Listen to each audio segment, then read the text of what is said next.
The Wild Wild West. Whoa. Hold on, save it. Yeah, hold on. This is perfect. Save it. Every minute is precious.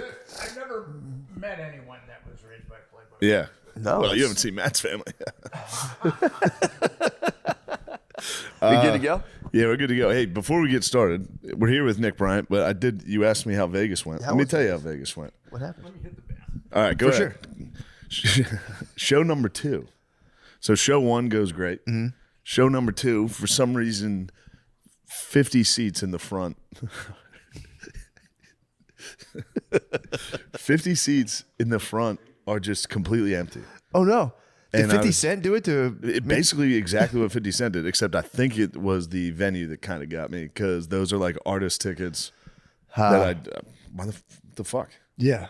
Anyway. So you're supposed to like dole those out. So I walk out, it's front row's pretty empty. I start doing my little act, and about 10 minutes in, a guy in the balcony just goes, "Fuck you, Shane, you fucking sellout piece of shit. Fuck you. Fuck you." He got kicked out. And I was on stage like, "Oh, fuck am I a sellout? I didn't fucking sell out." What the fuck? I was like, it must have been one of those bastard Saudis. But what the fuck? What the fuck, dude? I think he was mad he heard some of that material before. What do you mean? I guess he had heard that material. Because I was, of course, that's 10 minutes in. So the rest of the show, I'm just devastated. Yeah. Like at first, it didn't quite hit me. Oh, that would kill me. And then throughout the show, I was just getting sadder and sadder. Oh. And then I get off stage. I'm like, what the fuck? What the fuck was that? Like, I'm talking to everybody. I'm like, what did he mean? How did I fucking tell me how I sold out? No. This is the rest of the night. I'm like, You got Lincoln, dude. It's in the man from the theater. Pop, dude. No. And then Ethan was there. So he was like, I'm gonna find out. I'm gonna find out exactly who that was and what was happening. And I was like, yeah, I sicked my dogs of war upon him, my Jews. Apparently he was like fighting, arguing with security, and he was like, he did that material last time he was here. Fuck him. Blah, blah. I haven't been to fucking Vegas. I Yeah. had like a guest spot on Bert's, which was probably the 15 I opened up with. Yeah, but So that's... he probably heard that first 15 and was just like, I'm done with this shit. Fucking sellout.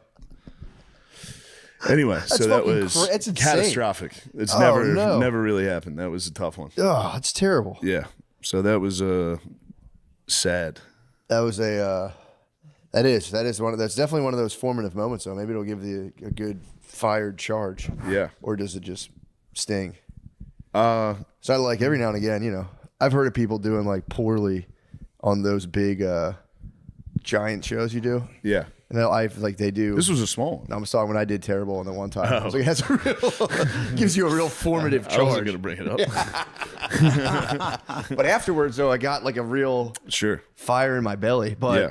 if there was like even like one empty table in the front, I get freaked out. I'm like, why? What is that about? I was so mad. I was like, what? Why would this has been sold out for a while? Why would you leave like 3 rows Yeah, that's in the crazy. front, and that's all you can see?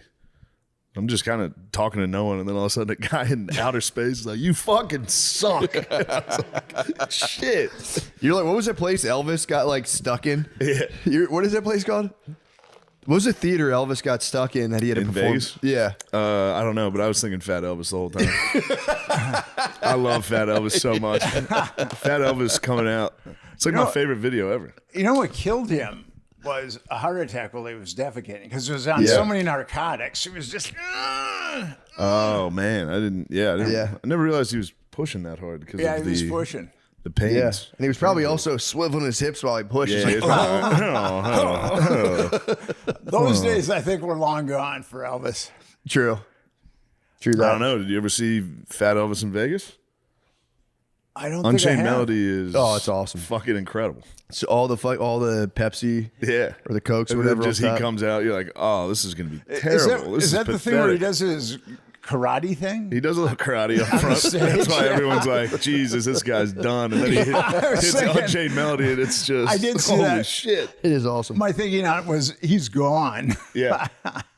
Well, anyway, Nick, what's going on, man? We were just talking about some disastrous things that happened this weekend, but I'll be all right, I see you got a Napoleon with Bud Light. I like yeah, that. it was a nice gift. Yeah. Yeah. My friend's girlfriend paying that for me. Wow. Yeah. So yeah, what's new? What's new Yeah, and I'd like to shaking? get right into this. Well, We gotta I'm get this, the all guy right, never that mind. I'm the guy that you invite when you want to hear about child trafficking and child abuse. Yeah. It's really That's one way to put it. it's quite a distinction, I got to admit. But I do want to say, when I first met you guys, you were living in, I believe, Queens. Brooklyn Yeah. or Queens, yeah. Mm-hmm. And now you've got a sitcom on Netflix, which, if I ever get tired of being a writer, I'm going to aspire to work at a tire shop. I mean, it looks like We actually have a child trafficking episode. Oh, really? Wow. working on I it. got right Get you in there. And then be a I saw consultant. Matt a couple weeks ago on Netflix, and he enumerated every reason why I've never been married. Well, thank you, sir. But I'm glad to be back. Always like to hang out with you guys. Always a good time. Yeah, it's very nice to have you. This is it's very reminiscent of the Skrilla episode. Yeah. How so? Just Yeah. polar opposites. Just joking. I thought he was like, his face isn't covered. The last time I was on here, I was starting a nonprofit organization called Remember that. Epstein Justice. And what we're trying to do is get an independent congressional commission to look at the crimes committed by Epstein. Right now, some legislators are trying to get a bill through, but I don't think it's going to work. It's called a discharge petition. And they need a majority in the House, which they have, but Mike Johnson isn't swearing in this woman who became a representative in Arizona. So if they can get a majority in the House, it can become a bill. It would be Bill 165. And if they can get a majority in the House to vote on an Epstein investigation, then it'll go through Senate Majority Leader John Thune, who is very skeptical. He's not been very positive about an Epstein investigation. And if it can get through him, then it goes to a vote to the Senate. And if it can get through the Senate, then Donald Trump has to sign it into law. And He's Donald definitely Trump, not Oh, he's gonna he'll sign it. You should have burned it. without a doubt. What's plan B? So what we're shooting for is an independent congressional commission where we need a majority in the House and we need a majority in the Senate, but we don't need a presidential signature. Right. And our plan is to harass legislators until they do the right thing and make sure that, because there's 218 that are willing to vote for this discharge petition. So there is a majority there.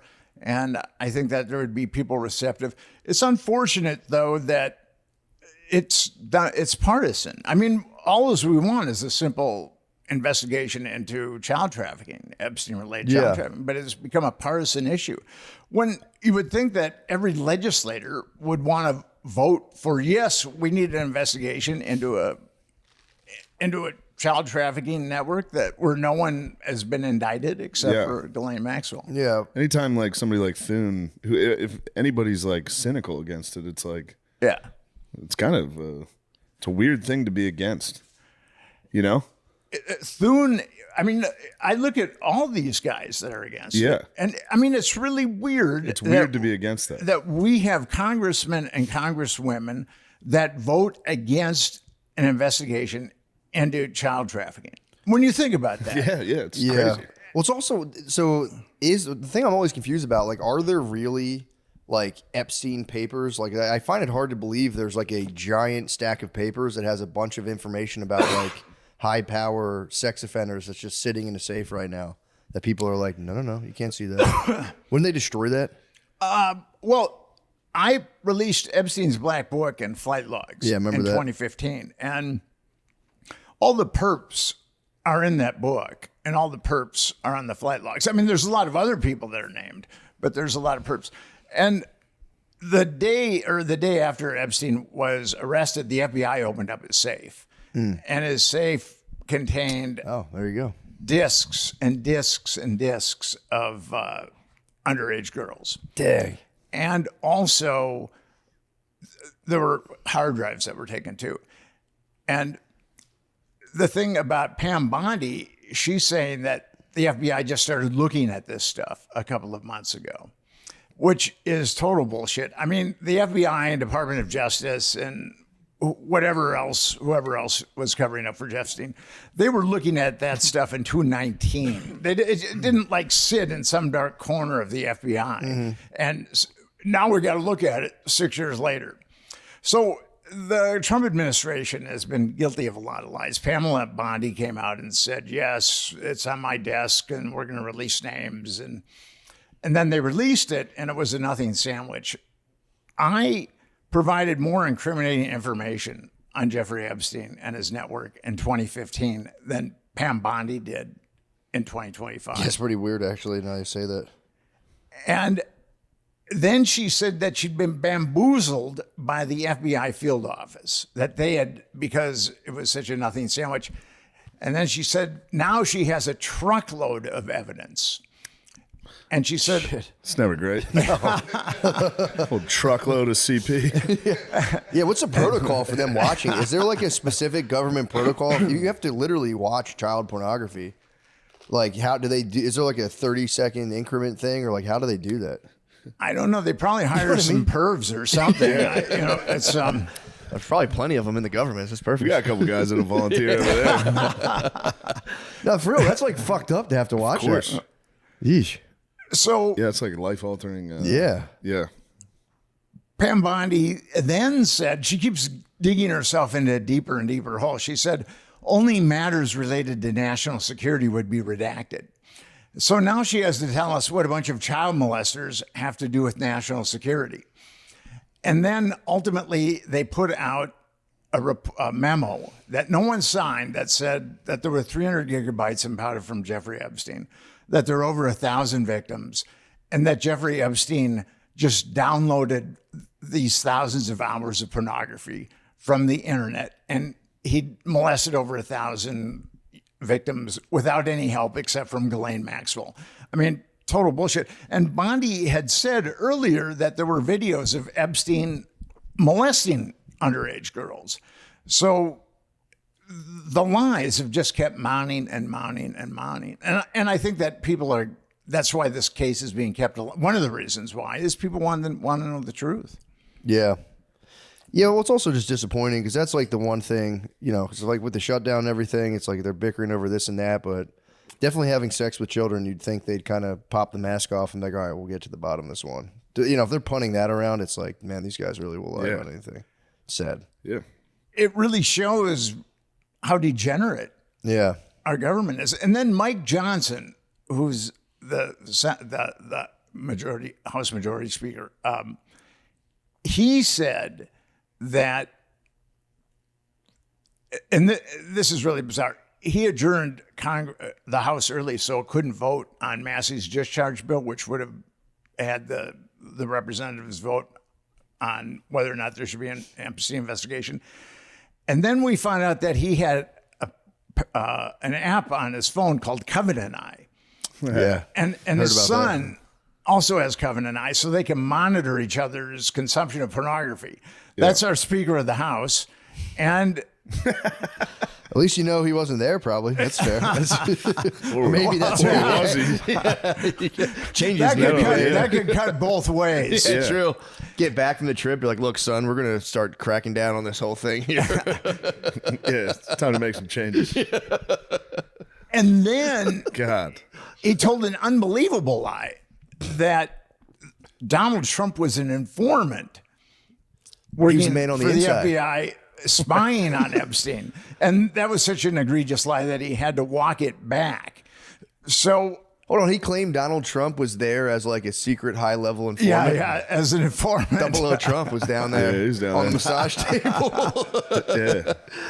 And now he's not opening up the House, so that discharge petition cannot be voted on. I mean, but even if that discharge petition makes it through the House and makes it through John Thune and makes it through the Senate, it's never going to make it through Trump. Yeah. I mean, but we have a president, and I don't have Trump derangement syndrome, but we do have a president that's committed to not making sure that there's an investigation into a bunch of child molesters. Would you say there's a chance that Trump is trying to hide that investigation because he knows the people that would release it would use him as, like, they would maybe insert him more than he was into it, You know what I mean? Yeah. Like they might weaponize it against him if you let the Democrats lead the investigation. And now that's just I'm just playing. No, that's entirely possible. Yeah. I think what Trump is hiding, Trump might be involved. I mean, with Epstein, people pretty much knew what he. John McCain's widow was being interviewed about Epstein, and she said that everybody knew what Epstein was about. Yeah. So Yeah. it's not like a secret that what Epstein was about. Yeah. And Trump hung out with him for a long time. Now the thing I've always been told is he stopped hanging out with him after Yeah. the first time Epstein got caught in Florida. No, it was before. Okay, so there's two stories about that. Yeah. There's two that Epstein did something very inappropriate to an underage girl at Mar-a-Lago, and then the other story is that they had a bidding war on a mansion in Florida, and Yeah. that for some reason that ended their friendship. We really don't know. Oh, really? Yeah. It's like a damn pedophile outbidded me, son of a bitch. Yeah. Yeah, because didn't Bill Gates still hang out with him after he got busted for because he got like busted on record for pedophilia. Yeah, in Florida. Then In 2007. Yeah. Okay, so the cover story is that Bill Gates was hanging out with Jeffrey Epstein in 2011. But there's an article by the Evening Standard, a UK paper, that talks about them doing business in the 1990s. Okay. So we have no idea of how long Bill Gates has been hanging out with Jeffrey Epstein. Got you. I would say the big thing for me is who's hanging out with him after he got busted in 2007. Was that the first time Epstein got busted for Yeah. underage stuff? Yeah. That would be, to me, a pretty important marker as to who's still hanging out with him after that. Well, John Burns, the head of the CIA, hung out with Jeffrey Epstein. Another undercover agent, son of a bitch. Who's not a spy? in I this? think Bill Gates' wife came out and said he was chilling this- with Epstein after he got indicted. Was this all just to capture Chris Tucker? Was this all just to bring down Tucker? Let's take down Hawkins, man. They had That to take damn down Chris Hawkins and Tucker. Yeah. They got Spacey, Tuckman, and fucking Hawking. This is all No, for no, that. it was Spacey and Tucker and Clinton on Epstein's plane. Yeah. Now you know that something very aberrant went down there with those. Aberrant's a good word. Allegedly. Yeah, dude, I don't Allegedly. know. Yeah, true. This whole podcast, allegedly. Exactly. We're merely speculating. But yeah, I mean, so do you worry the kind of like appetite for justice will fizzle out under all kind of the current just people just, I guess obfuscating's the word, just being like, whatever, who cares? Let's move on. We got bigger fish to fry. I don't think so. I mean, this thing has been covered. The Bush too covered it up. I mean, he was the guy that got the ball rolling on the cover up, and Could you in explain 2007. Oh, yeah. So, and then Biden covered it up, Yeah. and Obama covered it up, and Trump covered it up. So it's been covered hell up happened? by 4 different presidents. Jesus Christ. Must have And been the sickest part. It's Project X, dude. Fucking they did it. Dude. Hawkins had the ski goggles I on. want a bazooka hat. Yeah, like that makes it seem so horrible. It's the party of the century. They can't tell their parents. I mean, that's so damning. If every single 4 presidents. yeah, Where Trump got himself into trouble is he said he'd be transparent about it. yeah, Yeah. no, And Epstein is a Pandora's box. Once you open that, once Pandora's box is opened, the curse comes out. Yeah. And Trump thought that, I believe that Trump thought he could open it ever so slightly and slam it shut. But as soon as he opened it, the curse came out. Yeah. And he is hemorrhaging MAGA because of this issue. There's a lot of MAGA people that have just, the Trump administration and Mike Johnson have just been filled with so much bullshit that they've completely embarked on a different path than Donald Trump. I mean, they've jumped ship. Would you say that the Epstein thing seems like a Mossad and CIA? Is it like joint to you, or is it just Mossad? Or It's entirely possible. There's People say it's just Mossad, and I can't imagine the Mossad compromising American politicians on American soil without the CIA getting a cut. Yeah. I look at the Mossad and the CIA, at least the dark side of the Mossad. It's like the Gambino and the Genovese crime family. Yeah. I mean, they're both engaged in the same criminality, and they work together instead of working against each other.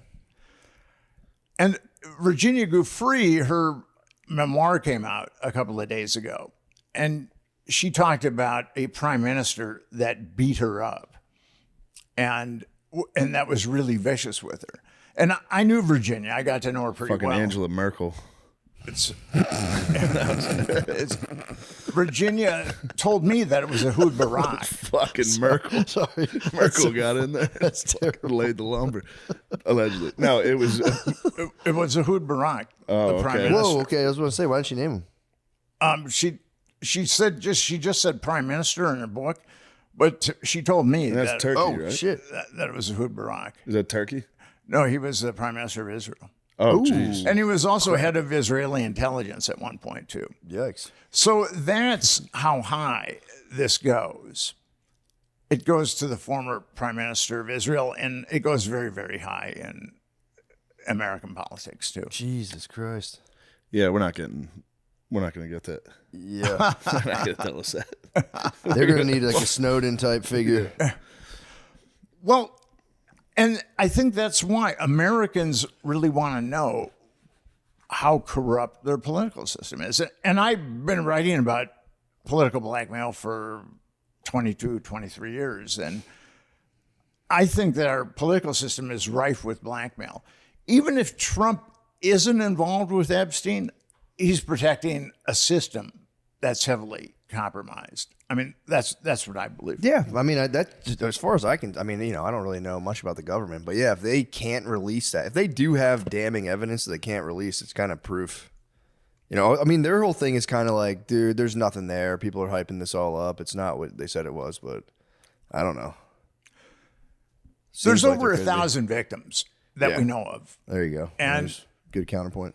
We know, we know that. And then we know the procurers. We know who a bunch of the procurers are. What? I mean, the New York Times has written an article on 6 procurers. And Politico has written an article on 5 procurers. So we could take those procurers and indict them on multiple counts of child trafficking, and then they would roll over on the perps, and then you've got a bunch of victims who would be willing to testify against the perps. I mean, this whole thing could be taken care of really quickly if the Department of Justice had the will. If Pamela Bondi and Kash Patel weren't lying their asses off, this could be taken care of. Yeah, that was the one thing that kind of sunk them when they were asked directly, like, were you told to warn Trump if anything came up, kind of like indicting him or, alleging that he was involved, and they would be like, why are you even asking me this? Which is kind of like, dude, it's a yes or no, man. Just say yes, but yeah. But that's also the thing where it's like, I'm not defending Trump again, but it's like, there's an idea where he could be like, the intelligence communities have been trying to get him. Yes. Some parts of the intelligence community have been trying to get him for a while. For sure. It's like, who knows, under the last...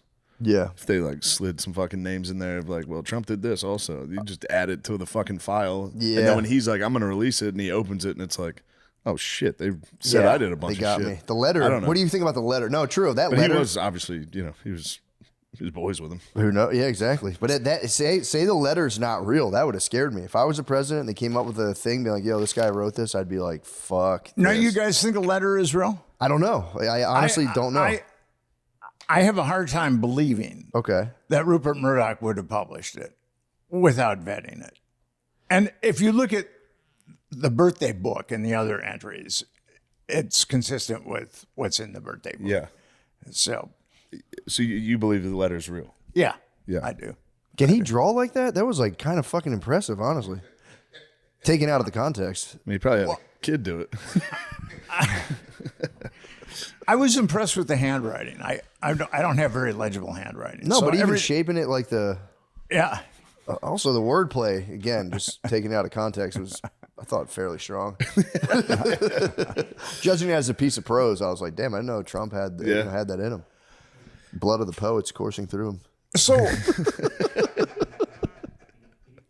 I've been in this reality for a long time. I've been investigating Epstein since 2012. What do you guys think? I mean, what's your surmise on all this? Part of me if I'm being honest, it's like there is something awesome about being like, yeah, all the guys on top are sick perverts and I get to take them down. So there's part of me that like not wants it to be true, but I get like excited for that to come out. So I try not to get too like, yeah, it's definitely the case. But the more and more people who really research it tend to be like, yeah, it was definitely a giant conspiracy that's being covered up. So I kind of believe that. I think it's yeah, I think there's a strong possibility it's a horrible, terrible conspiracy that's getting covered up by super powerful people. Yeah. So 89% of the American people want the Epstein files to be released.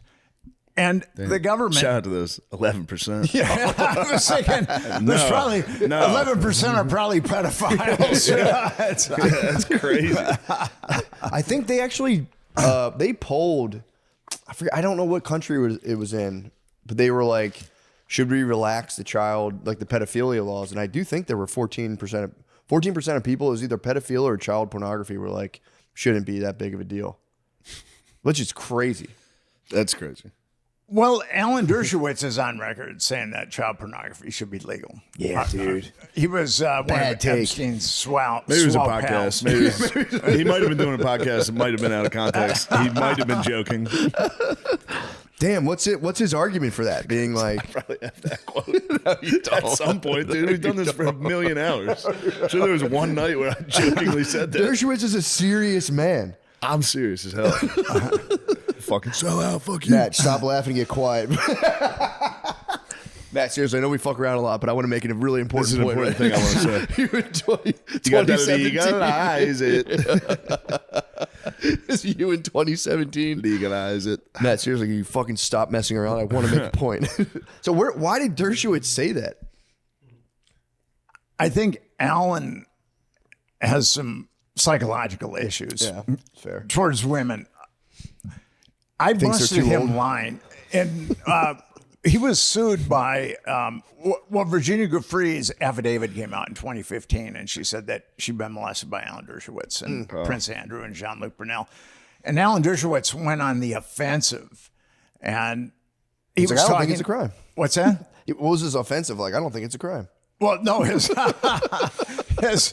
offensive was, I never fly without my wife. Oh, the pants. And then the pants too.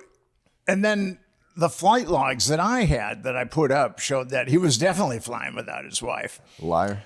So he told American lawyer that he only flew with his wife, and then I nailed him lying. I said, are you sure you want to go with this? And then he said, well, maybe I forgot, this girl. Forgot to bring her to the sex island. And then he changed his tune because that's right. She wasn't there. She would have hated it. Wait, so he did? He changed it and it was like, okay, so maybe sometimes I do. Well, he changed his tune in a deposition, and he said that his wife flew with him on Jeffrey Epstein's plane. So, I busted Alan. Dang. And lying. He had to change it up a little bit. He had to change it up a little bit after that article came out. What office does this guy hold? What does he do? I always hear his name. I don't know really what he does.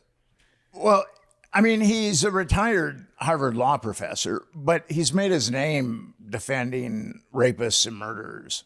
Jesus. Like Mike Tyson and O.J. Simpson. And he's got a long list of malignant types that he's defended. Okay. Klaus von Bülow. That's his thing, is trying to show innocence to the most guilty, malignant people on the face of the earth. That seems to be his thing. So, how'd you get into all this? What got you kind of, seems to be like a crazy thing to kind of buckle down into. How'd you get into this? I had a difficult childhood, and that's kind of the reason why. I have a lot. Before I even got into writing about this really weird shit, I had written a lot about children's issues, and my mom was a Playboy bunny, and I never knew my father. I was born in Minneapolis, and then we moved to Chicago where she was a bunny, and then we moved in with another bunny. Whoa. So when I was a kid, I was raised by bunnies. And and Freud's Oedipus complex. Let's get into it. Yeah. You're in the hutch. Freud's Oedipus complex has been largely dismissed, but I really like carrots. I ate a lot of carrots, so I don't know what. So it was just bunnies. So what would Freud say about it? Because there's supposed to be the fear of the father castrating you. You had no fear of the I castration. didn't meet my dad till I was 16. Oh, yeah. So it was, it's kind of funny. My mom told me how bad my dad was. Yeah. My grandmother told me how bad my dad was. My uncles told me how bad my dad was. And then when I met him, he was much worse. Oh, shit. I thought he was going to be the man. Yeah. Sounds like he's the man, dude. So Probably jealous you're hanging out with bunnies. You're really fucking pumped. well, it was a good gig as a kid to hang out with bunnies. I mean, there wasn't anybody to play with. For sure. But the bunnies were always really nice to me. That's nice. And my mom went to LA. My mom and I went to LA. She split Chicago. We went to LA. And, but we lived with 2 women, and one of them married a mafioso, and one of them became a prostitute, and a high-class prostitute. And my mom ultimately married an attorney. So he was an asshole, but she got the best bet of any of the three, the best deal. So just to bring it back, so why was your dad's like? What was your impression of your dad when you finally met him at 16? Like, what did he do that you were like, damn, this guy is a fucking asshole? But I mean, just he dripped of it. I mean, there wasn't a benevolent bone in his body. I mean, just a really nasty, foul human. Damn. Yeah. So like you met him, and I'm sure you were pretty like stoked to meet the guy finally. And what did he do? Was he just like? Yeah, I probably met him 10 times in my life. Okay. I've got a rare neurological disorder that I've had 2 major neurosurgeries for. It's called dystonia, and it disfigures people. Mm-hmm. And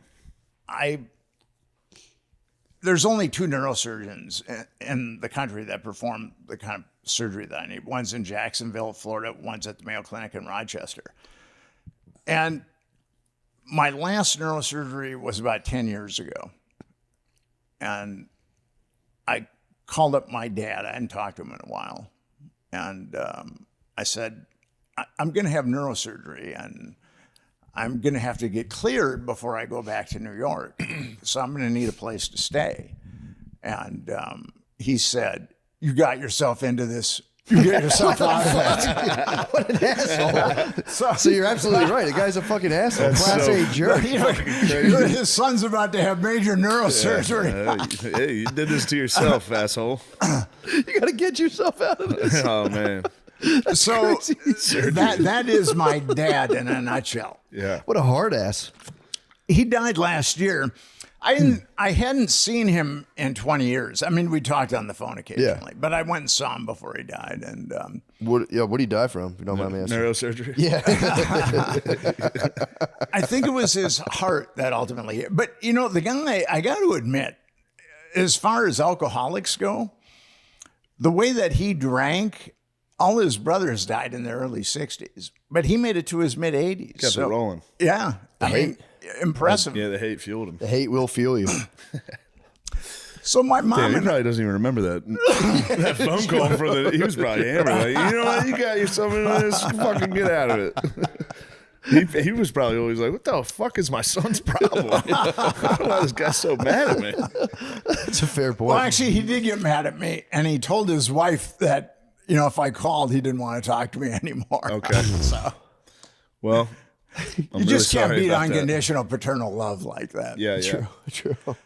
So my mom ultimately married this corporate lawyer, and he was a very violent guy. All the women on my mom's side of the family marry violent assholes or drunk assholes. And he was pretty violent towards me, and my mom was cool with it. And after one kind of particularly nasty beating I took in the living room, I ran away. I was 12. Damn. And I'm really glad that I didn't get that far when I was 12 years old, because a lot of bad things can happen to 12-year-olds. Yeah. And then I was sent to, it was a military school. It was, I was in 8th grade. I was 13, so it wasn't quite, it was St. James Shattuck. Shattuck was the military part. St. James was when you got into 9th grade, you went into Shattuck. But it was the same kind of hazing. It was brutal. It was really violent. The first 2 books that we read were the Bible and Lord of the Flies. I mean, that was how that place indoctrinated. And it was really violent. I was a good student. I was a good athlete. And my mother and stepfather said that I didn't have to go back if I did well. So I did well. And they said, well, since you've done so well, we're going to send you back. And I said, I'm not going back there. And they said, well, you got to go back. And I said, no, I'm not going back. And they said, well, we'll put you in foster care. And by this time I hadn't done anything, Jesus, man. And then I ultimately ended up going to public school. But at that point, So they didn't put you in foster care. You called their bluff on the And then at that point, I started smoking weed. Sick. And I went from like a straight A student to failing classes. I mean, it was...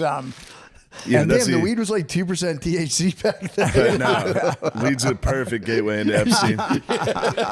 Smoke a little weed, you go, these motherfuckers are pedophiles. I'm going to get to the bottom of this.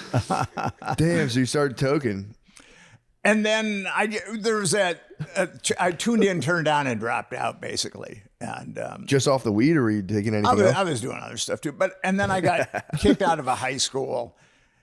And then I ultimately ended up at a high school that an avocado could have graduated from. I mean, this high school, they gave us... Reading. Reading, PA. We got a couple avocado grads. We got some avocado grads. Some Haas avocados. So then you say you got through. They pushed you through. Well, so at this high school, they gave us pinball machines, foosball tables, pool tables, and smoking lounges. That's awesome. To keep us there. They really, I mean, and I knew that some of my friends were dropping out, and I was a major knucklehead at that point, still kind of a knucklehead, but I realized I would never have an easier ride for the rest of my life than this high school. So I graduated from high school, and then I started hitchhiking around the country. Jesus. And that was really a good time. Back What then. year was this? I started hitchhiking around about 79. Whoa. And the 60s as like a cultural movement went from like 1959 through like the 70s. And when I was there's a book by Jack Kerouac called The Dharma Bums. And It's going to be The Road, but whatever. The Road, I know. Wait, what's it called again? Dharma Bums. Dharma and on Bums. the road too. They're both about hitchhiking around. Didn't one of his friends try to levitate the Pentagon? I think it was Allen Ginsberg. Sounds awesome. Him and his friend tried to levitate. They tried to meditate until the Pentagon started levitating off the ground. It was like a big thing during Vietnam. Literally the dumbest dudes of all time. I wonder if the Pentagon took him seriously at all, though. I think they probably did. The Pentagon was probably, they're outside. They're trying to levitate us right now. That did Hold on to something. We're going to get levitated. It might have been Ginsberg. Ginsberg, I think it was Ginsberg. You're right. It was Dumbest Ginsberg. fucks alive are outside. It's our worst nightmare. Because there's people in Vietnam, they would get reports and be like, I don't know, like, what's going on back home? Like, I don't know, some fucking weird poet's trying to levitate the Pentagon. They're like, motherfuckers, jerks. Yeah, we're gonna send two guys out there to beat the fuck out of him. You went to West Point, right? Very, very briefly, yeah. A couple weeks. Why did you? Why was it such a short tenure? I knew I wasn't gonna make it before I got there. The last like 2 months leading up to it, I was like, I made a huge mistake. And then as soon as I got there, I knew I made a huge mistake. Yeah, that was it.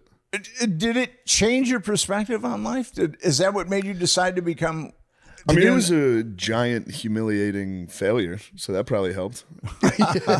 Set you up for comedy. I was young. I was like 17, and I experienced like a town-wide humiliation. Oh, really? Yeah, my whole town was excited about it. Oh, wow. And 3 weeks later, I was on my parents' couch. They were like, "You fucking loser." Yeah, I never thought about it like that. yeah, it was a very. I thought you could just get out and be like, wasn't for me.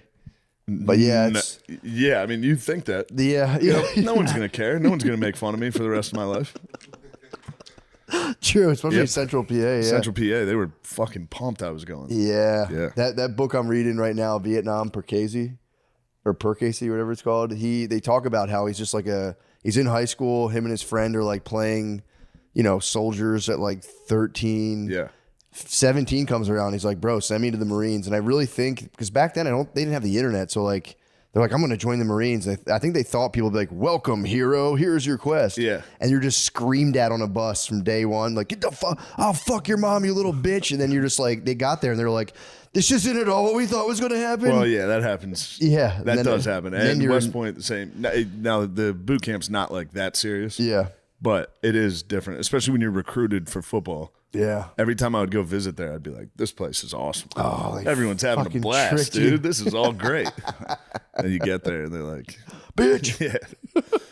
And I wasn't as smart as everyone else there. And there was a lot. I did not belong. So. Because after my year of regimentation at Shattuck St. James, I mean, that was it.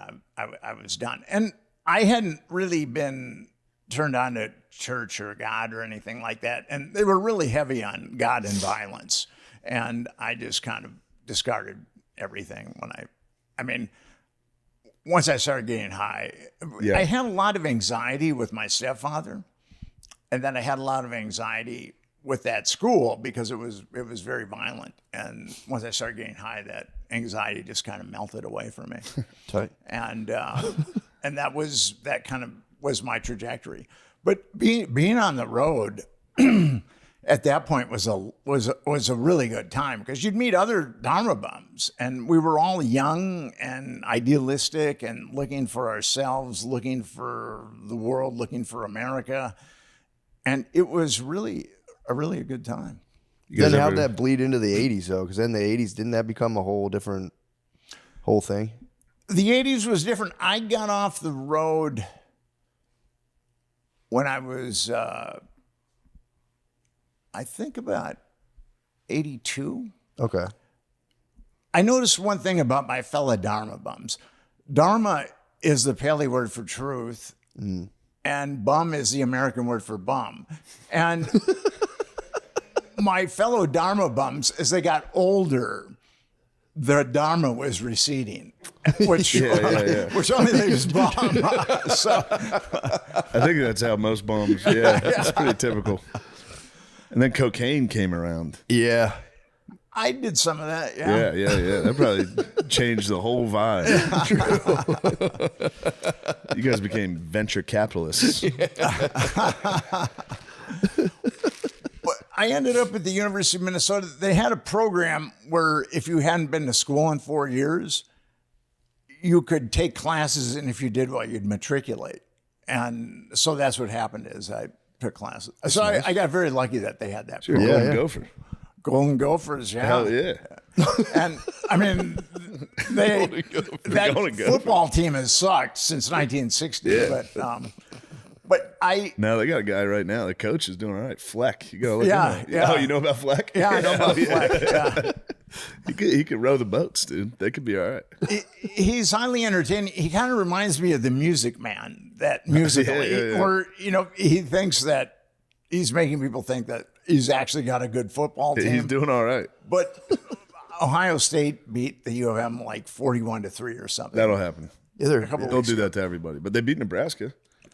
They did Gophers beat Nebraska. That was nice. But Nebraska's been pretty bad since Tom Osborne split. So. Damn, dude, I didn't know you knew Ball. Ball and Epstein? Let's go. This is the Golden Gophers breakout combo. So nice. I love this. So you went to college. You're back. I took philosophy class. I liked philosophy classes. Had it been not for philosophy class, I don't think I would have been able to make it through college. But I majored in philosophy. Well, actually, it was kind of a rigorous major. It was philosophy and hallucinogenics. Sick. And Damn. and which left me very confused. Now you have Matt's attention. You might be a master manipulator. Yeah, dude, you're Mossad. Yeah, that will get you. But I love, to this day, I still love philosophy. I mean, I started reading philosophy when I was like 15, so Eastern philosophy. And I think that I took one journalism class, and I thought it was the most boring thing I'd ever encountered in my life. Because I was thinking about journalism, but then I took that one class, and I said I could never do journalism. Good for you. Little did you know. Well, I ultimately was hired by the University of University of Minnesota Medical School to write academic papers on things that had to do with ethics. And that was a good gig. I did it for about 5 years, and it paid really well. I mean, because you've got a philosophy degree, they're going to do that or teach or drive a cab, one or the other. And I liked doing that. I kind of was, my colleagues were, the hypocrisy was kind of getting to me. And I realized that I'm a hypocrite. We're all hypocrites. But my colleagues didn't realize their hypocrisy. So I felt like I was a superior hypocrite than them. Yeah. And when you start thinking that you're a superior hypocrite, they kind of push you out there. Yeah. But something happened. I had started to moonlight as a journalist. And there was this woman who she ran an organization that helped prostitutes get off the street. And she was a little crazy, but she said that there's a serial killer killing prostitutes. And the Minneapolis police, St. Paul police denied it. Not in Minnesota. Not in Minnesota, yeah. The nice Midwest. Yeah. And so I went to the State Bureau of, I think it's something, they gave me a readout of the age, the sex, and the way someone died. And then I went to the databases for the Minneapolis newspaper and St. Paul newspaper, and I compiled a list of 38 women who had been stabbed, strangled, or beaten to death in like the previous 8 years. And it was pretty damning. And I went to and most of them were prostitutes. And I went to the cops and I said, "You still want to see it? There's no serial killer." Yeah. And I went to the Minneapolis police, and I went to the St. Paul police. And then the article got published, and actually a task force was formed to catch this guy. They never caught him. I think there might have been up to 3 of them, but anyway, they were never caught. And I'd written these academic papers for 5 years, and I'd written a book that was, I thought, a pretty good book, or I co-authored a book, and it got nothing done. And here I write an article, and there's a task force formed. So that's why I kind of changed gears and got into journalism. Yeah. That makes sense. Yeah. You got to look into Austin. Yeah. You might have something. I mean, the FBI is even cop to it. Yeah. How many... Do they? I guess it's a hard thing to have statistics on. Do they know how many serial killers are like on average in a country in a given time? Is there like always like 5 or 6 of them kicking around? Okay, so the FBI, when I was writing about serial killers, I haven't written about, since I'm writing about government malfeasance, it's so much more evil than serial killers. Yeah, but that's bad. But the FBI said that there were 50 at any given time. But I talked to other people that said that it's more like probably 200. Dang. Yeah. Was that around MK Ultra? Isn't there like a correlation? Like people try to. There's a really good book written by a guy named Dave McGowan, and he showed that a number of serial killers were either like in the Phoenix program, which was in Vietnam, or they'd been somehow entangled with the government. Some had been. He made an argument that some had been through MK Ultra. And it's called Program to Kill. Really a good book. Yeah. Really a good book. I mean, I'd strongly suggest it to anybody that's into serial killers and the government creating serial killers. Dang. Matt took LSD, and I've seen the darkness in his eyes since then. He might be Matt MK Ultra himself, but he's gonna strangle a hooker. I need a conservatorship immediately. I need to move back in with my parents. I should move my whole family back in with my parents and be like, guys, I can't stop thinking about killing gay guys in Austin. Take me in. That'd be nice, actually. What was your jump off point? Did you go to college or did you? I did. I kept going to college after West Point. I went to Elon, failed out of there, went to Harrisburg Area Community College, and then I went to Westchester University. And then while I was at Westchester, I started doing stand-up a little. And that was it. Just kept doing stand-up. And you were kind of hooked? Yeah, for sure. I read Lenny Bruce's book, How to Talk Dirty and Influence People. And the first time that he got up in front of a crowd and got laughs, he said he was hooked. Yeah, that's typically how it works. How about you, Matt? Same thing. Yeah. You got the When you bug. get the room laughing, you go, oh, this is a nice feeling. Yeah. And then you bomb and you go, I fucking hate myself. And then they Especially laugh again. outside of that, when the rest of your life you're a giant loser. Yeah. You have 5 minutes once a week where you're like, yeah, maybe I'm cool. So when I was hitchhiking, I lived on the ashram of a guru. And I might have talked about that with you guys. When I got there, I was really influenced by Eastern philosophy, the Beatles, Maharishi Mahesh Yogi, all that Dharma bums, all that stuff. And I went and lived with on the ashram of this Indian guru, and I was learning meditation and yoga. And one day, I was talking to the guru, and I could have sworn I smelled cigarettes on his breath. Now, he was an enlightened being, a celibate. He was like our conduit to God.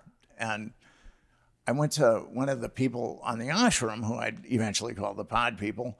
I went to one of the pods, and I said, I could have swore I smelled cigarettes on Swami's breath. That couldn't be possible, could it? And he goes, well, here's the thing with that. He has to have one vice to keep him tethered to this plane of reality. So he can teach us. And I went, oh, okay. And I bet you he has 2 vices. I bet you there's another vice coming, and then and it's fucking all the women. yes, that was the second one. Yeah, and of course. That's best case scenario. Every single time. Yeah. Yeah, oh, yeah. Well, yeah, there could be a third. And then the third one was Guys' butts, too. embezzling money from his more affluent initiates. Well, you got to be able to do it. It's the only way. And I was thinking to myself, this guy must be very spiritually advanced if he has to do all that just to stay on this plane of reality so he can teach us. This happened to Bernie Madoff. He was just trying to stay down in this realm. And then I got kicked out of there, and then I hitchhiked to New York, and where I stayed for a while, and then I hitchhiked around a little bit. I ended up in Arkansas with some hillbillies. I lived with some hillbillies, and they were, in Pulp Fiction, Zed and his buddy in the cellar. Oh, no. They kind of remind me of Zed and his buddy. And they liked me, though. I was a novelty, the Yankees. So I lived with them for a while, and I worked on a road crew. We were building a highway. We were getting paid $3.50 an hour, which was really hard work. And then they were kind of getting tired of me. And they had a lot of guns, and I didn't want to be a mound in the backyard. So I eventually hitchhiked around, and then I hitchhiked to L.A. So did you meet them hitchhiking, or did you just kind of like wander into there? How do you kind of fall in with a bunch of hillbillies in Arkansas? They pick you up hitchhiking. Really? Yeah, and that's the way it was back then. I mean, people would pick you up hitchhiking, and you could. Sometimes they'd put you up for a night. Sometimes they'd put you up for. It all depended. I was a good guy to party with. I was fun. I'm not going to rip anybody off. Yeah. I didn't have any psychopathic inclinations. So people were pretty generous to me when I was hitchhiking around. And then I ultimately ended up in L.A. where I tried stand-up comedy. Oh, Yeah, nice. you were saying that. And I would get loaded and then do the amateur night at the Comedy Store and at the Improv. And it wasn't, sometimes I was successful, sometimes I wasn't. Yeah, that can happen. But I thought it was tough because at that point in my life, I did not have the self-esteem to handle bombing. And I think it takes a certain amount of self-esteem to handle bombing or self-delusion or something. I would say more delusion. Yeah, delusion. Not a lot of steam going on. And maybe a lack of self-esteem, Yeah. like a complete zero self-esteem to just be like, yeah, I know. After you bomb, you go, yeah, of course, I suck. Yeah, I get done and be like, those fools don't know anything. Yeah, you can also hit that a lot, for sure. No, it's always I suck. Yeah. How long did it take you guys to get to the point where you felt pretty comfortable on stage? I don't know. I at least, even just like pretty comfortable is like 14 years to where you're not like completely like, this sucks. I was just in Buffalo this weekend and I was like, I was pretty chill. I was back there like pretty confident. And I like thought back to, I think just like maybe 2 years ago, 3 max, when I did that place the first time. And I was like an absolute nervous wreck the entire week. I like remember it vividly. I had brought my wife and I had a baby at the time. And I remember just like, didn't talk to her the whole time. I was like completely out of my head with nerves. I'd be in the green room like, this is wrong. I shouldn't be here. Like completely harsh on myself. Get that. Yeah. I get that all the time. Yeah. But this was like, maybe, I don't know. I'd be like, I was just on edge completely. Yeah. Yeah. This is, it's not that bad anymore, but I was like, man, I was kind of happy about it. I'm like, damn, I don't know. I've made some progress on some weird metric inside, but yeah, Were I remember. you nervous when you did the Netflix show? Yeah, I was pretty nervous. Yeah, that was a bad feeling to see like 30 something people there to like film it, and you go, oh fuck, I'm the subject of this thing. You go, this is a mistake. That's uncomfortable. Yeah. I can only imagine. Where'd you get that cup? My friend. Thing's awesome. Yeah, it's pretty sick. She's Jamaican too, so it kind of makes it count a little That's more. awesome. She's Jamaican? Yeah, it's my wife's friend. You guys are sharing gifts? It's my wife's friend. She gifted me this coffee mug. Read, bad man. 23. Read, bad man. She gave me the cup. It wasn't me. And you've got this sitcom. Is it easy to interact with other actors? Most of the people on the show are just our friends. Okay. From Philly, yeah. It's very easy. It's very low pressure. Because some comics can make the leap to sitcoms and other ones can't. We'll see if we can keep it going. I like the show. Thank you very much. I appreciate that. As I said, it's My dad loves it too. He's always like, yeah. My dad, he's like, he watches it all the time. Matt's in it. Matt's got 2 episodes. Yeah. Yep.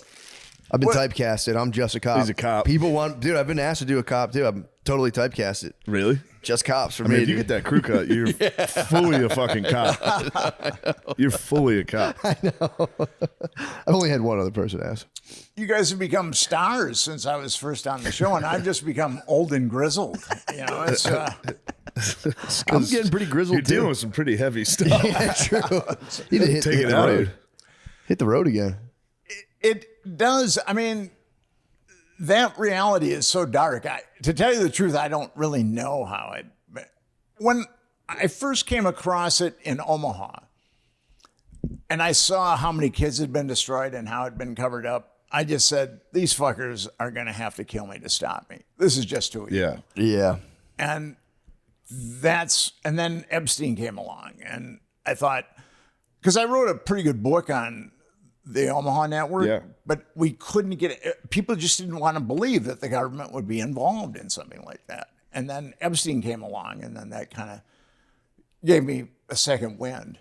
And because I spent 7 years on that first book, and I was doing podcasts where people are asking me about the Illuminati and shapeshifting reptilians and shit like that. Mm-hmm. And I'd worked so hard on this book, and nobody was buying it. And now people are buying it a lot. So because of Epstein. I mean, Epstein has given the book a resurgence. Wait, so what would you say when you'd be on those programs? They'd be asking you about like shape-shifting reptilians. Would you just be I like... would say something pretty snarky, and then they would get upset with me. And then that would kind of be the end of a congenial conversation.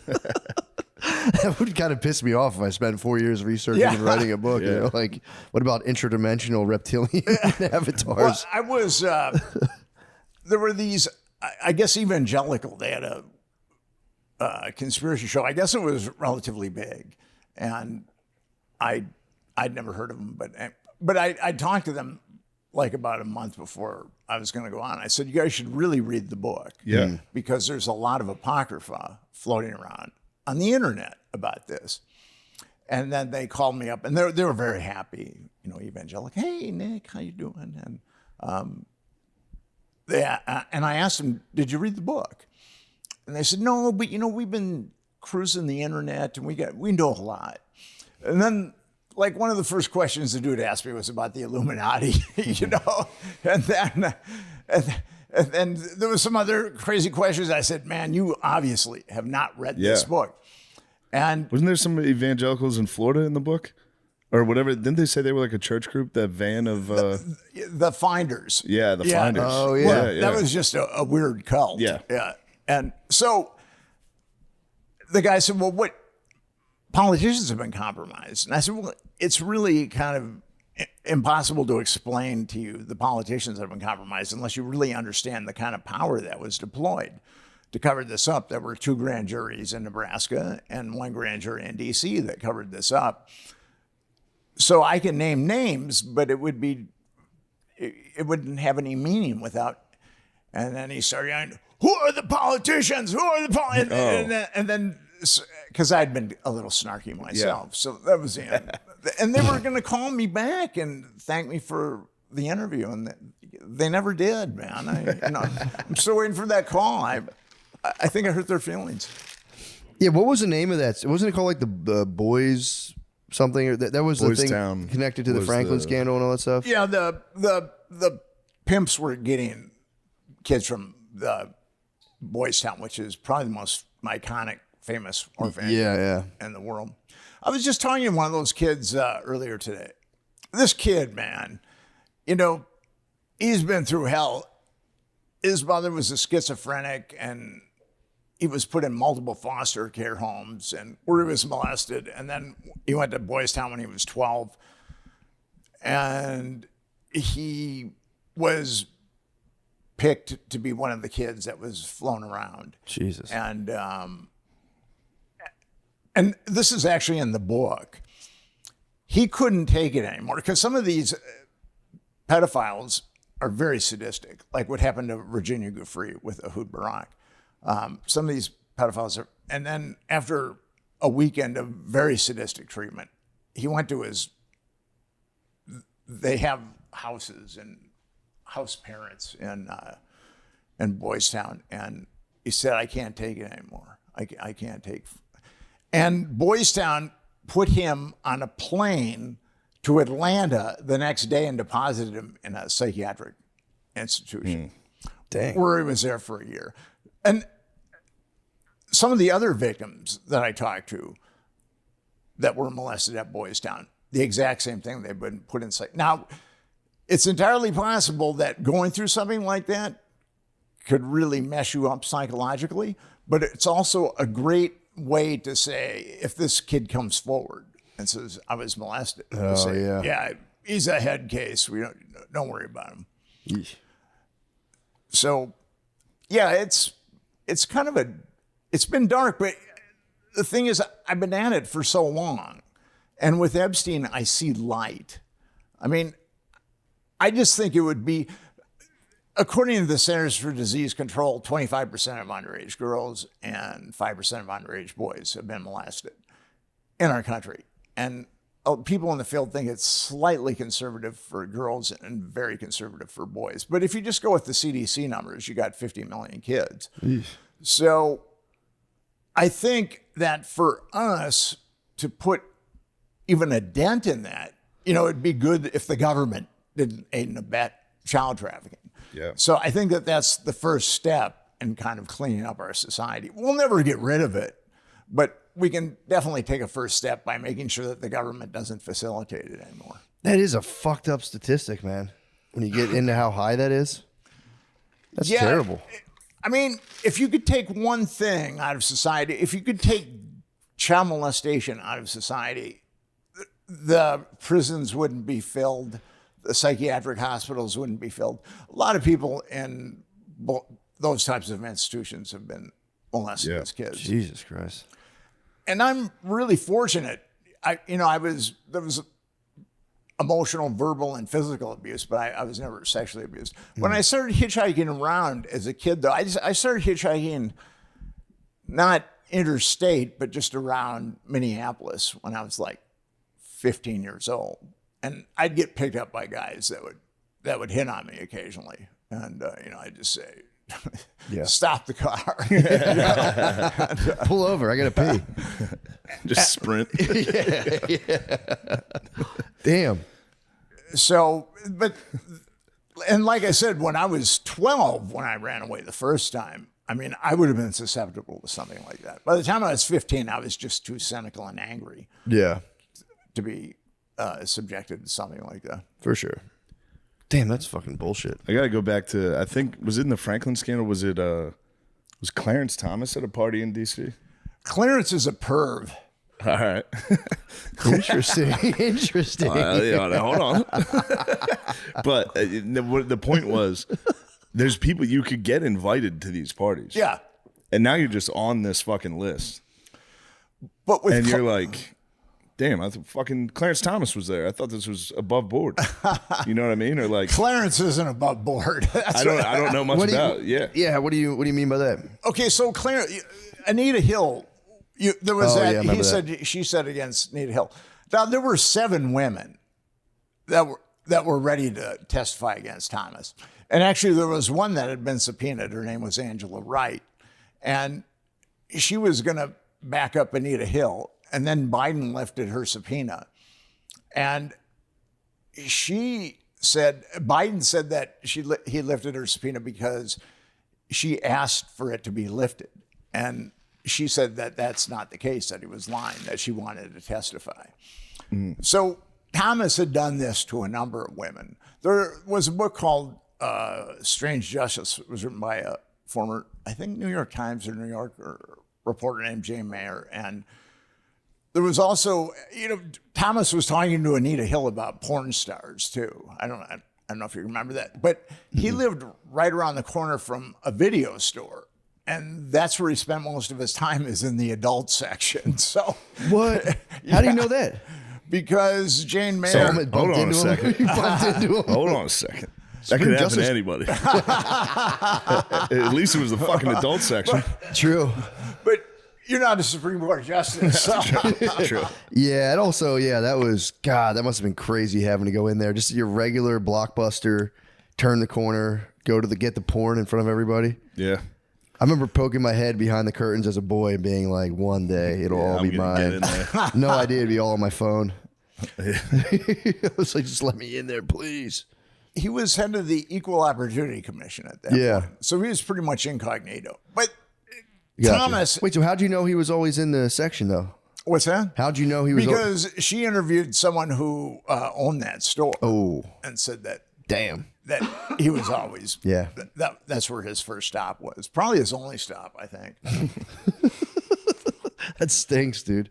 And that dude makes decisions that affect every American. Yeah.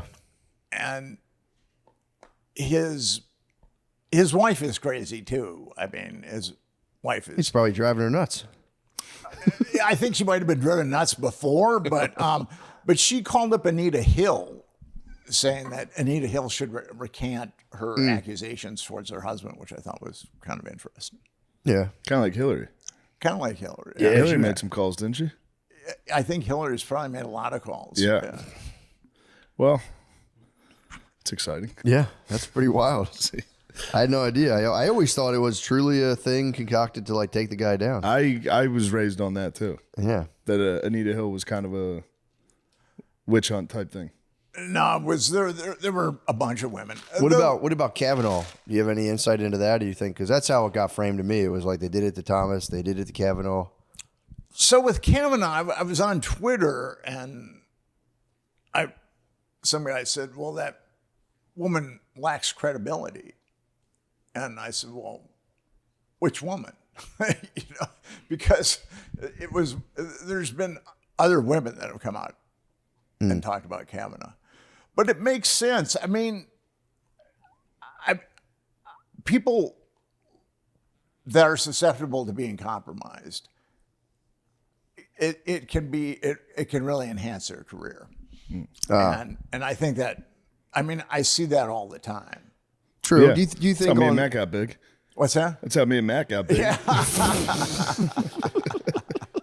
Luckily, we only had to do stuff with each other. So. Yeah, we just had to kiss in front of Clarence Thomas. We had to make out in front of the Supreme Court.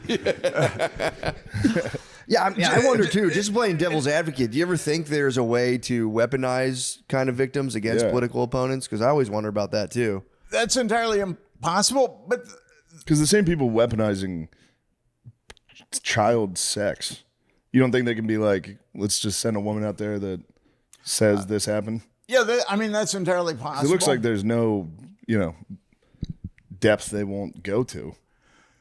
It's rare though. He's a retired judge. His name is Patrick Schultz. He represented various Catholic dioceses in 500 sexual abuse cases. Jeez. And he was interviewed by the New York Times, and he felt like, of the 500 cases that he'd litigated, that less than 10 were lying.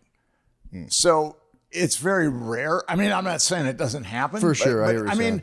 if you're going to come out and say such and such molested me, the amount of fire that's going to be pointed at you is really intense. So I can see why there's all kinds of victims that will never open their mouths. And that's the other thing with Epstein. If Epstein gets covered up, those 50 million Americans that have been molested as minors, I mean, they're going to think that they have no hope for justice at all. Yeah. That they've got no voice. Yeah, I mean, my idea now with it is it's going to be like a political football they're going to kick around. Like they keep talking about the JFK papers. They're like, we're going to release the JFK papers, and it's like maybe they already released them. I haven't heard anything kind of new or groundbreaking come out of that. So, do you think they'll keep it as that kind of like a carrot on a stick sort of thing? Like, oh, I'll do it. Wait, the thing with Trump is he makes a lot of promises, and I got to give it to him. He said that there would be transparency in the Epstein case, whereas his predecessors have completely covered it up and didn't mention it. Yeah. But as I said earlier, I think Trump thought that he could open up Pandora's box just slightly bit, and then slam it shut. And that's just not the case with this. There's a lot of Americans, because the government shouldn't be covering up child sexual abuse, which is the same thing as aiding and abetting it. So the government, but we've got 89% of Americans that want full disclosure here. And, our government, the majority of our government wanted a single payer system when Obama did Obamacare. Mm-hmm. We didn't want all these HMOs that have become part of the Obama healthcare plan. And the government completely disregarded the will of the American people. The American people wanted us out of Iraq. Like 80% of Americans wanted us out of Iraq after a certain point, and our government didn't. I mean, a bunch of us, the majority want Gitmo shut down. The government doesn't care. I mean, the bank crisis. I mean, Americans didn't want to bail out a bunch of rich bankers. Yeah, that's a good point. What we did. So our government continually goes against the will. But this is a different thing. This is our children. And people don't think that my child isn't going to get molested, but I'm sure that many of the parents of victims molested by Epstein never thought that their child would get molested. Yeah, I don't think anyone thinks. Yeah. I don't think anyone's like, I got a bad feeling about this kid. For sure. Yeah, that's not on anyone's radar. It's true. I've been instructed, I don't think people do sleepovers anymore really like that. I've heard sleepovers are a thing of the past, man. That sucks. Yeah, well, it's just like, dude, I guess so many people now are, I guess now that this stuff's even talked about at all, people are comfortable enough. I never even considered that. There were times I'd like go to sleep at my friend's house and my parents would be like, no. Yeah. Now, not that they would think that back then, but now I'd be like, yeah, what the fuck? You think I'm going to fucking diddle these kids? Yeah, dude. What the I'd be so offended if they're like, you can't sleep over there. I know. But I think now it's like parents are just being like, let's just not, just because you just have no idea. So they're like, yeah, we're just kind of doing blanket policy. Like, dude, you guys can, I think they'll let you hang out till like 11 p.m. and they take you there. And then they drop you back off in the morning so you can like kind of have a semi sleepover experience. Because you just don't know. It could be some weird uncle there. You know, it's like you'd have to really know the people. I was visiting a friend of mine who lives outside Seattle, and her son was going out with this woman he met in high school. And the parents came over to meet my friend and the son, and vet them, which I thought was kind of somewhat responsible. That's cool. We live in a strange time.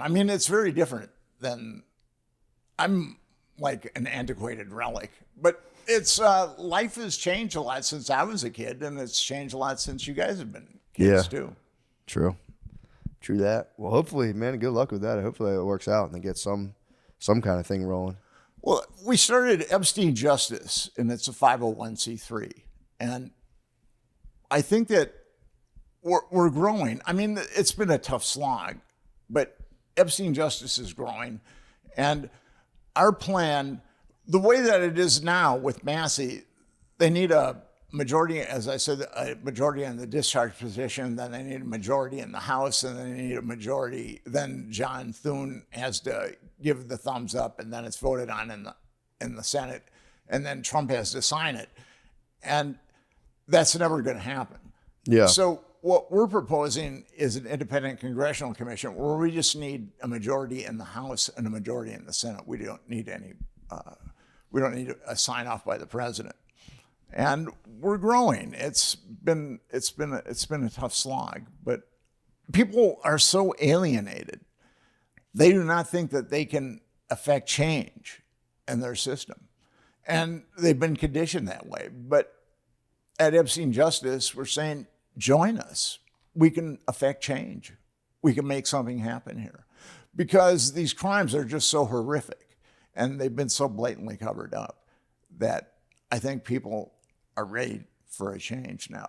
They know something is really wrong with their government, but I don't think they understand the depths of the depravity of many of our leaders. Do you think the average person could even handle if they did like, all right, fine, open it completely? What do you think the real effect of that would be in terms of like the everyday citizen or anyone really just kind of like glimpsing into it and having to like put that all together? Think it would just like crush them?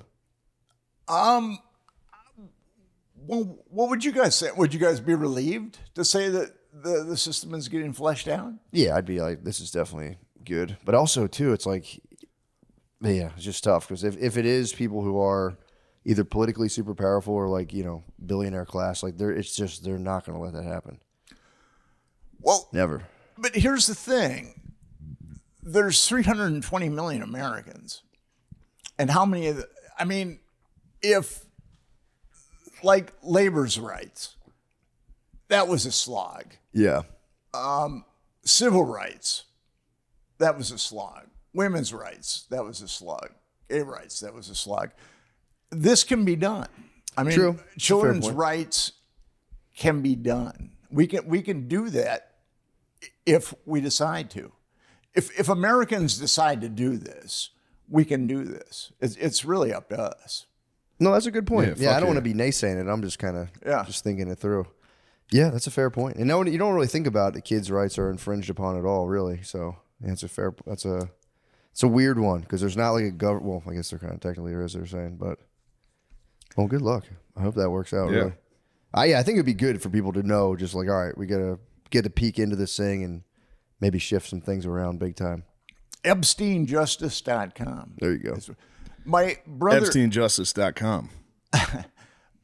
My brother is an evangelical and is very susceptible to denial. And I saw him at Thanksgiving, and I said, that the government covered up Epstein's pedophile network. Nice. You know that, right? I did the same thing at Thanksgiving.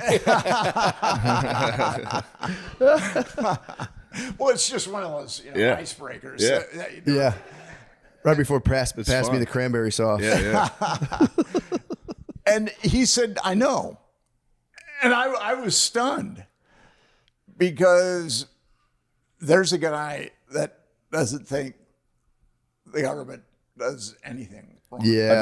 I think what really helped it was Trump covering it up Yeah. or putting it away, because now all the Democrats are like Epstein. So now everyone's Yeah. kind of like, it was always like a MAGA thing to be like Epstein files. Yeah.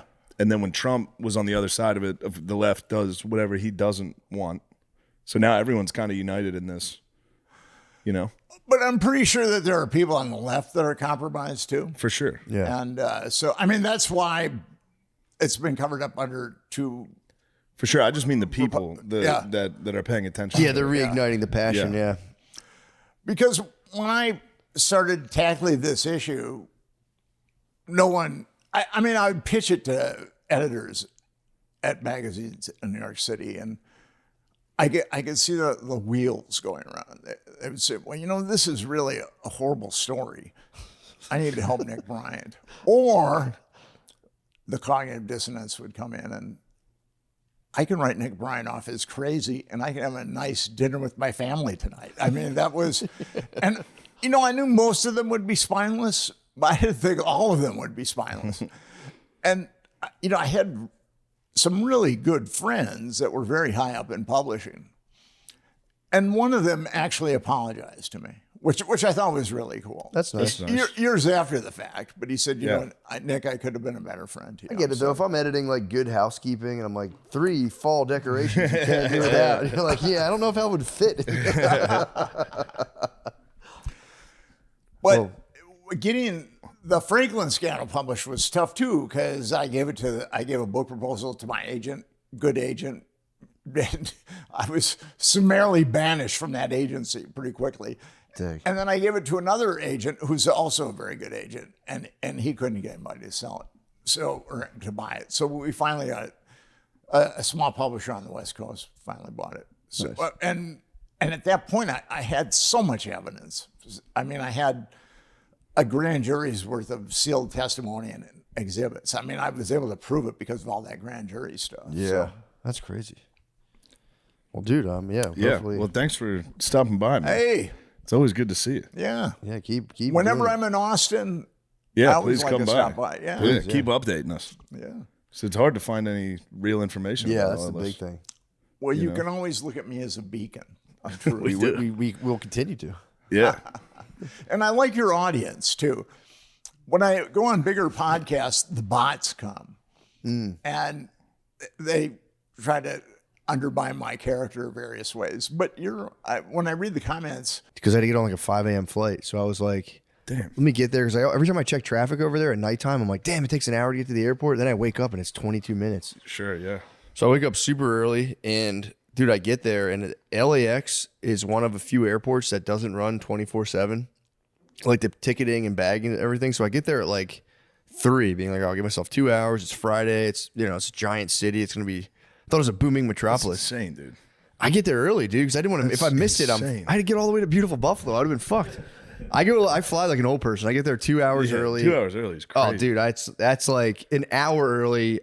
In a smaller airport, for some reason, I'm like, it's LAX. There's going to be 1 million people.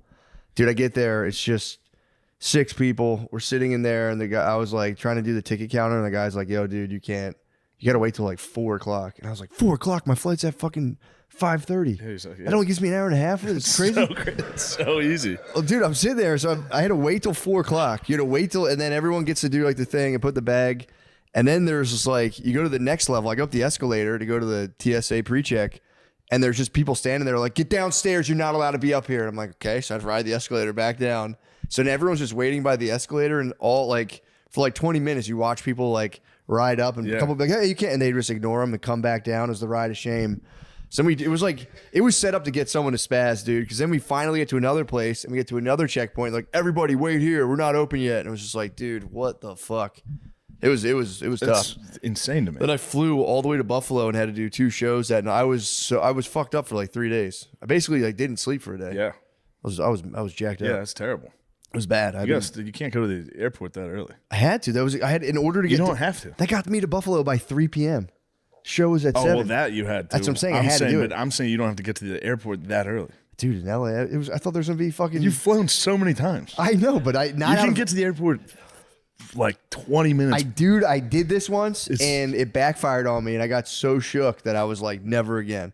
I had to fly out of Austin. I was late, and I got there as the plane started boarding, and it just so happened to be slammed. I had to go to the wheelchair line, beg my way in front of wheelchair people to be like, "Hey, man, Yeah. I know you got your sitch going on. Sure.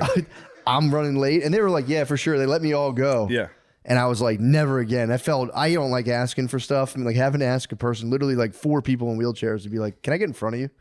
was just a low point for me personally. Sure. Then I had a fight with a Clear representative because they do 2 for 1 all the time. But you got to find a middle ground.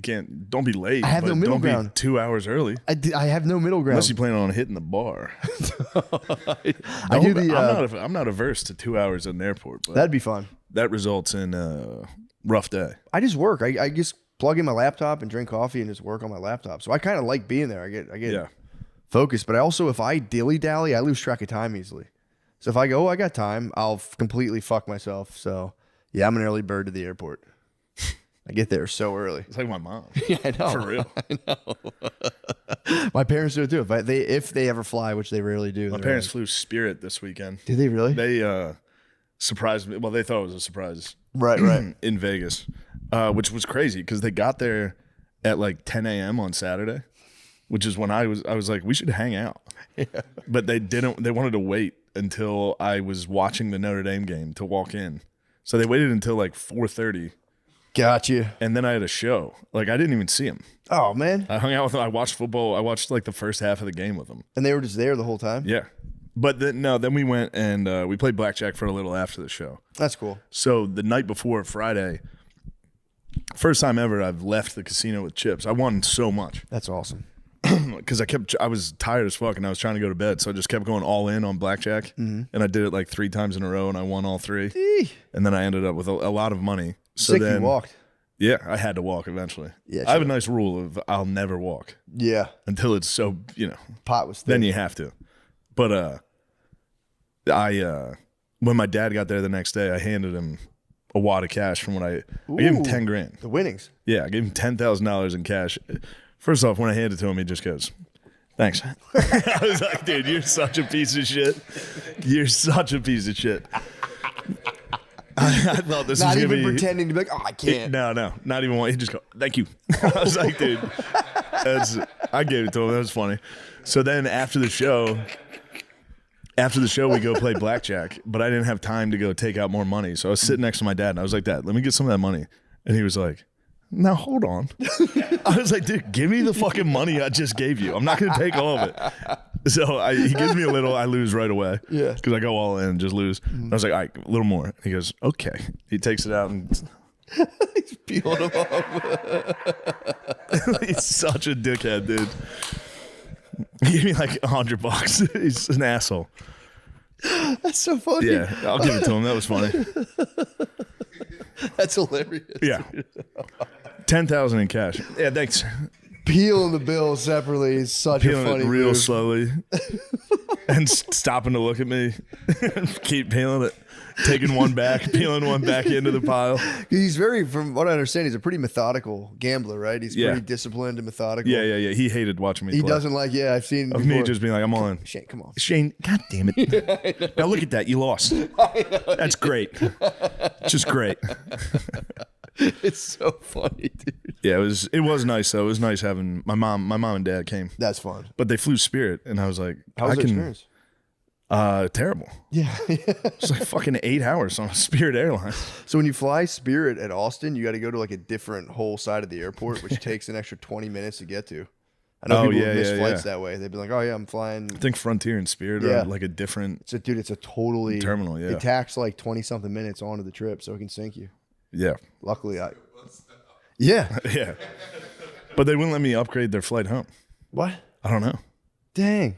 I was like, guys, I can get you first class. Yeah, I can get you. Because I wanted to, not out of like, Yeah. just my parents are business. older. It's like, Yeah, for sure.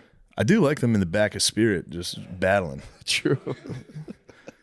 That is really I should funny. have got Phil a Burger King crown. The what? I should have gotten the BK crown. He'd have no idea why. I'd be like, just wear this. Yeah, it was a good time. It is funny because a lot of older people are like, I hate flying, and they fly Spirit and like, see? Yeah, it's like, no You don't shit. do that. Yeah, Brittany used to do. When we first met, she would. It wasn't Spirit. She would do Southwest at like 5 a.m. Every flight. I just thought that was like the flight schedule. I'm like, damn, planes are early as hell. Dude, they're like 6 p.m. you never have to fly at 5 a.m. I had to. You do have to. I had to get to the people of Buffalo. West dude. to East is tough. Yeah, that was man. That fucked me up big time. Dude, Gabe was at your show, wasn't Yeah, he? Nice. Gabe was there Saturday. Nice. That was good. I'm glad he went to a good one. The dude, when I left, so I left Buffalo, beautiful Buffalo, New York, on Sunday morning. I got picked up by this Uber driver to go to the airport. The guy, he was just like a normal guy. He's pretty funny. And I was like, damn, it smells so good. There's the General Mills factory. And I'm like, smells like Honey Nut Cheerios. He goes, dude, I just learned what that was. I've been here for a while. Because I picked this lady up from there, and she was like, yeah, it's a cereal factory. That's why it smells good. And he goes, right. And so I asked her, like, so what? Do you make like all the cereals? Do you guys make the cereal for like Buffalo? Do you ship it somewhere else? And I was just like, dude, you thought they have a giant factory the just cereal for Buffalo? just a Buffalo cereal Buffalo cereal factory. A lot of Cheerios. No, it killed me. That's so good. That killed me, first of all. And then, so we keep driving because I do have my Happy to Chat feature You on. spread that out, or is that just No, he thought it was just like every city has their own cereal factory. Yeah, dude. It's like a video game. I know. Yeah. So that cracked me up. I'm like, all right. And then, so I'm like, wonder what else this guy's up to. So we're chatting. He was just like, yeah, man, people are crazy. I always love telling the Uber drivers, like, yeah, I should drive for Lyft. I kind of know the whole deal. And so we get into like how like people treat you. And he was like, yeah, this one lady, man. He goes, I got to record everything now because this fucking lady, I pick her up, I drive her, and I drop her off. And then, like, we talk just like this. We're talking the whole time. And I'm almost positive he had the words mixed up. He goes, and then she tries to file a complaint for sexual assault while we're talking, saying like I was like, sexually assaulted her. And I'm like, okay, I didn't like correct him at all.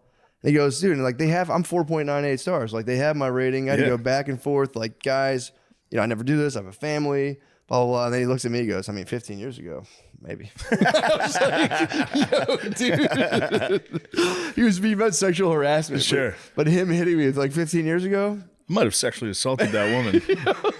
I was wild back then. He was killing me. He was the funniest dude I've ever met. Back in 2010, I might have sexually assaulted. I know. Before I had a wife and kids, who knows? It was a bit of a wild child.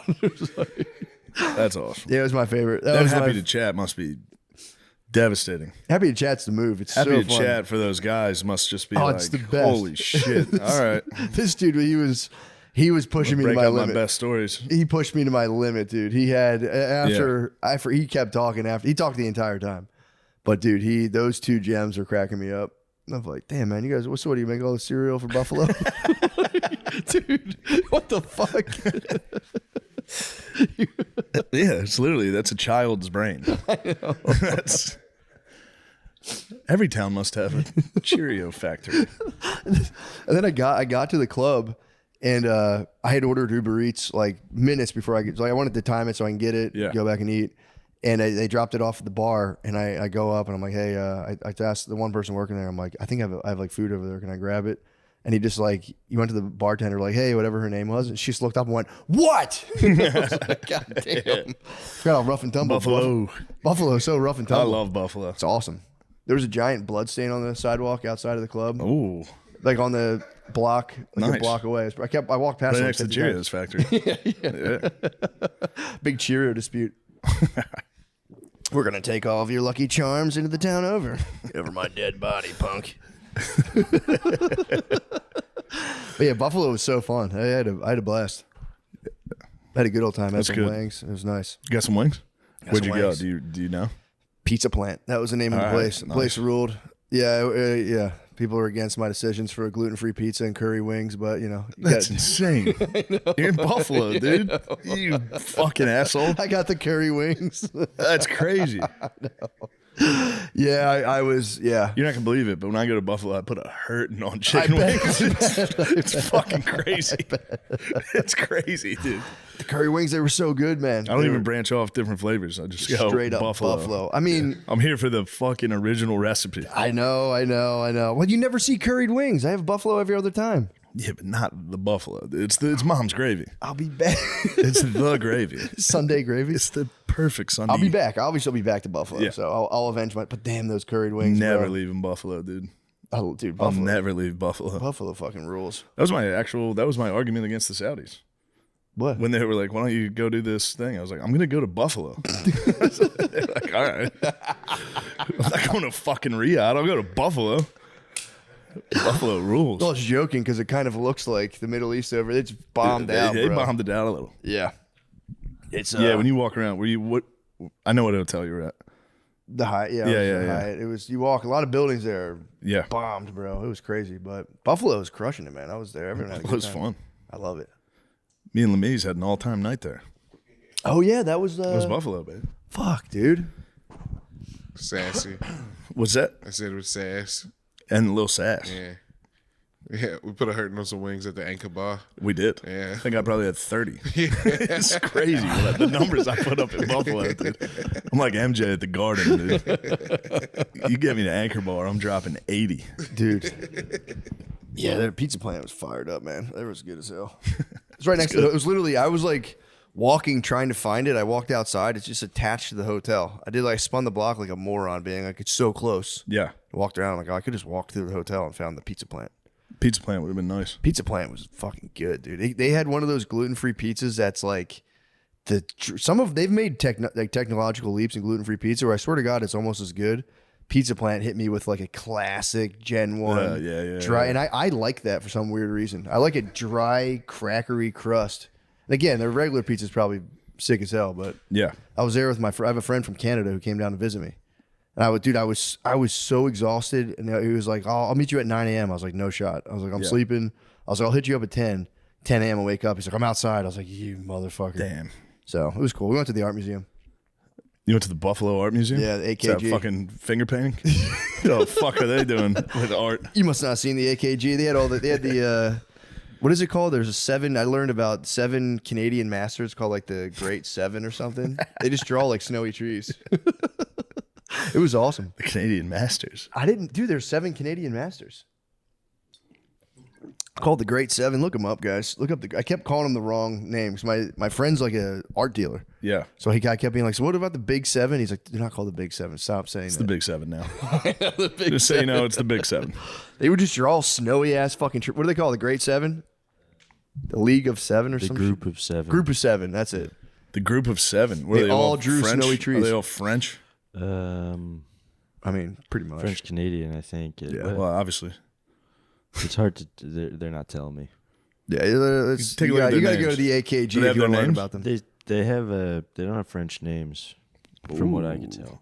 Yeah, they had like Jackson, some of them were like Carmichael, MacArthur. They had some, Oh, you got some Scottish, Scottish, some yeah. Scots over there drawing the snowy trees. Barley. I will say I didn't realize that people. I mean, it's kind of dumb, but the people in museums, like the people that stand there in like the black, black shirts and shit. I thought they were just security guards. Bro, they're all like art history majors. Yeah. They would like horn in and be like, "You guys have any questions?" And I'd be like, "Not really, unless there's something you want to say." And the lady, she would have talked for an hour and a half. Yeah, art history degrees get you. You basically are like a fucking palace guard in England. Yeah, dude. You have to just stand at attention all day. And then somebody comes in and goes, "This sucks, dude. I got to take a shit." I know. God damn it. Yeah, she was like talking about this one person where like this painting, this is like the house that he built, and if you look this way, that view of a river is what he would see outside of his house. And I'm like, damn, you guys are going crazy on Yeah. this. I breezed through in 2 Yeah, seconds. I don't believe go, you. Cool. Yeah. Nice. I'm out. But yeah, they were getting into it. Now, when the art people start talking to me, I go, I don't believe you. Did he tell you that? I don't think that's true. I don't think he saw that. You should just start being like, I actually heard that he had Yeah, I heard French something lineage. else. I thought he had French lineage. I thought it was more like realistic surrealism. I thought. Yeah. Did you know he was gay? Like, what do you know about Salvador Dali? I'm more of a Dali guy. It's cool. What I did learn though, because a lot of those guys, you see some paintings where you're like, you see one that's like a hyper realistic portrait that someone painted that I'm like, those. yeah, I'm like, that's amazing. And then you get a guy who's like super squiggly. Who's the guy who does the screen painting? Munch or something his name is, I learned. Yes. I thought it was Van Gogh the whole time. It's this guy Munch or something. Yeah. He did the screen painting, and I'm looking at his other paintings. I'm like, a lot of them are just swirly, crazy stuff. And I'm like, dude, if I was a guy who did this and I'm seeing this, I'd be like, what the fuck? But apparently those guys can do that. They get bored, and then they're like, they want to do some weird other shit. I learned that because my whole life I was like, dude, you got these guys just masquerading around. I'm like, I'd love to do that. Squiggly guys? Squiggly guys. But my friend was like, no, dude, he's a master technique. He could do that if he wants. But this is how he, chose to spend his later years. It's like, let me see some proof. Fuck all that, dude. Yeah, let me see some proof. But yeah, there's a guy who does like blue, just rectangles. Yeah, the modern art. Modern art. Count me out, fuck dude. itself. Dude. Count me out. I've been in the MoMA so many times, and every time I go, I get angry. Nah, man. You walk in, it's like a TV screen of a woman screaming. Dude, that shit pisses me off. What the fuck is this? They've gotten into some wild stuff. I will say, yeah, that stuff I have no Starry patience. Night's in there, and that's nice to look at. Starry Night's a sick Yeah. so. I saw there was this lady. She's a Japanese woman. She had like one of those immersive installations where she apparently started hallucinating polka dots everywhere. So she would paint these rooms, and you walk in. And it sounds so dumb, but they're just tiny dots and big dots, and that was kind of cool. But Nice. It's like, I don't know. Yeah, I can't get behind the thing of a guy on a VCR being like, "Stop right there, stop right there," and you're like, I could have done that in 5 fucking Yeah, that seconds. stinks. That'd piss me off. Yeah. But there was a guy who like attached fluorescent lights together. They're like, this was actually very. I'd like to beat the shit out of him. I'm gonna very fight that guy. Especially again, like, dude, the people who paint like a beautiful waterfall or like, Yeah, it's fucking alt comedy. yeah, true. Do chomp or whatever. That's alt comedy, dude. Like I could do comedy, but I'm just gonna do like making fun of comedy. Yeah. Shut up, dork. I've never seen you do comedy once. Yeah, paint a fucking waterfall. Show me a waterfall. Hump the stool. Yeah, but that was cool. It was fun to do. And then I punished my friend by giving him curry wings. I'm like, all right, dude. Yeah, you want to take me to this Buffalo Art Museum? Now I raise you. A little home and home. Now you're on my court. Game 2, curry wings. Yeah, it was really. He's a really funny guy. He came. The waitress came out. She's like, "How's the pizza?" He goes, "It's actually horrible. This gluten-free crust is." He is an art snob, dude. He was cracking me up. Shout out Ray. It's a beast. Nice. But yeah, so I had a good time, man. I had a fun old time. I was done. I think I'm done my stupid podcast tour. It's exhausting, dude. Yeah, it sucks. Stinks big time. But I had fun. I had a good time doing that, repeating yourself. Especially towards the end of it, you get like Repeat the same stories. just repeating the same thing, Yeah. and you're like, "Well, let me tell you." But you've heard the question 100 times. You're like, "Let me tell you." Start feeling like a politician. Yeah. I should have hit him with the Gavin Newsom, just being like, "That's interesting. that's really interesting." Did you see that clip? Yeah, I've seen a lot of it. Gavin. That's my favorite. Gavin. What was he trying to get at? I don't even like. They asked him about APAC, I guess, and he went, "Oh, that's interesting. You bring that." Yeah, he's like, I don't know anything about that. That's He was interesting. basically like, I don't know what that is. But then no, like, then what he are you went, talking about? But he went, but that's interesting. That's very interesting. You bring that up. Yeah. Dude, what do you do? It's a nice defense. I know. Oh, I'm very interested in that. I thought he was being Never thought of like, it that way. "What are you up to?" I think Yeah. he's like, "Oh, wow, okay." It's an interesting point. APAC. I don't think I've heard of that. I've dealt with other PACs, but I don't know about APAC.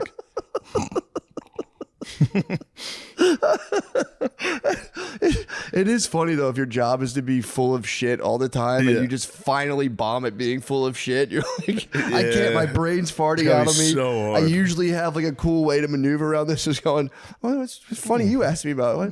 In his Jewish head. guys? In his head. Just Jewish guys, really? alarms going off. Just, come on, Gavin, pull out of this. Talk about infrastructure. They're Jewish, right? That's it. Well, Are they? interesting? Huh. Oh, yeah. Well, that is interesting. I never. Jewish.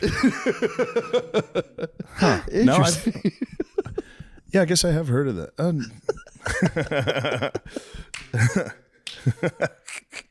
Your little earpiece is like just static. You're like, fuck, help. Pull up. Pull up. Yeah, it's very interesting. You'd ask me about. There's like turning the tables unsuccessfully. The Trump dog, though, hit it with the. Why you guys still. You guys are obsessed. I know. Do you get to watch any of the No Kings protest highlights? I caught a little bit. I went into a nice little algorithm. It's fucking crazy. I had X on the way home, and I was on there watching the No King stuff. It was You see the guy get his glasses stolen? no. And fall? From what I understood, it was Took the most brutal fall. no. Ass up. Fucking, he Who went snatched his glasses? some fucking liberal punk, dude. Wait, so a liberal punk snatched? Geezer, two geezers were walking by, kind of talking shit. Oh, being like, They're like, no yeah, King. whatever, you fucking queers, fuck you. And then somebody rips his glasses and he tries to chase him. Falls, dude. Falls straight to ass Damn. up, face down, ass up, on Damn. all fours, dude. Devastating fall. I might have just been getting propagandized through Twitter, but it was really that my algorithm was kind of presenting it to me as an epic liberal fail of going to like white people into like It was. poor neighborhoods and being like, no kings, no, and everyone there being like, get the fuck out. Yeah, it was all very embarrassing. They're trying to hit the playbook Yeah. last time, which even now is like embarrassing to look at. The what? Like BLM around there. Yeah, Like those yeah. types of protests. When you see footage of it now, you're like, damn, that's so embarrassing. Yeah, for It's sure. like Oh, people they're trying to standing run in it front back. of cops. Like, Yeah. it's like, you look like a doofus. You truly do. Yeah. One of those people, was it crumping? It's the worst video you've ever seen in your didn't life. see that. They're crumping in front of the police. It's so crazy.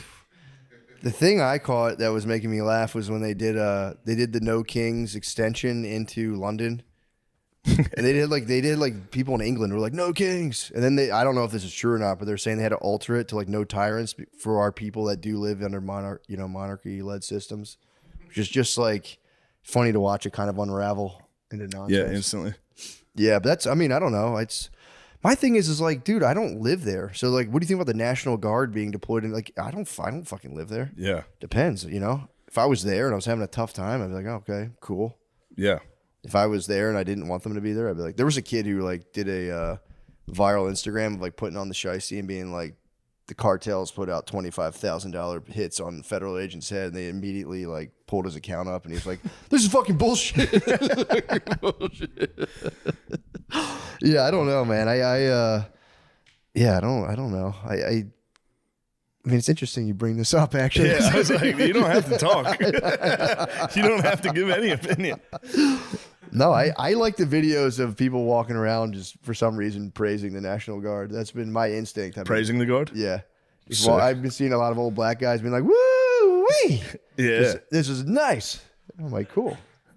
That's where I a stop. good algo. Yeah, that's my algo right now. I'm like, what are you talking about? People love it there. Yeah.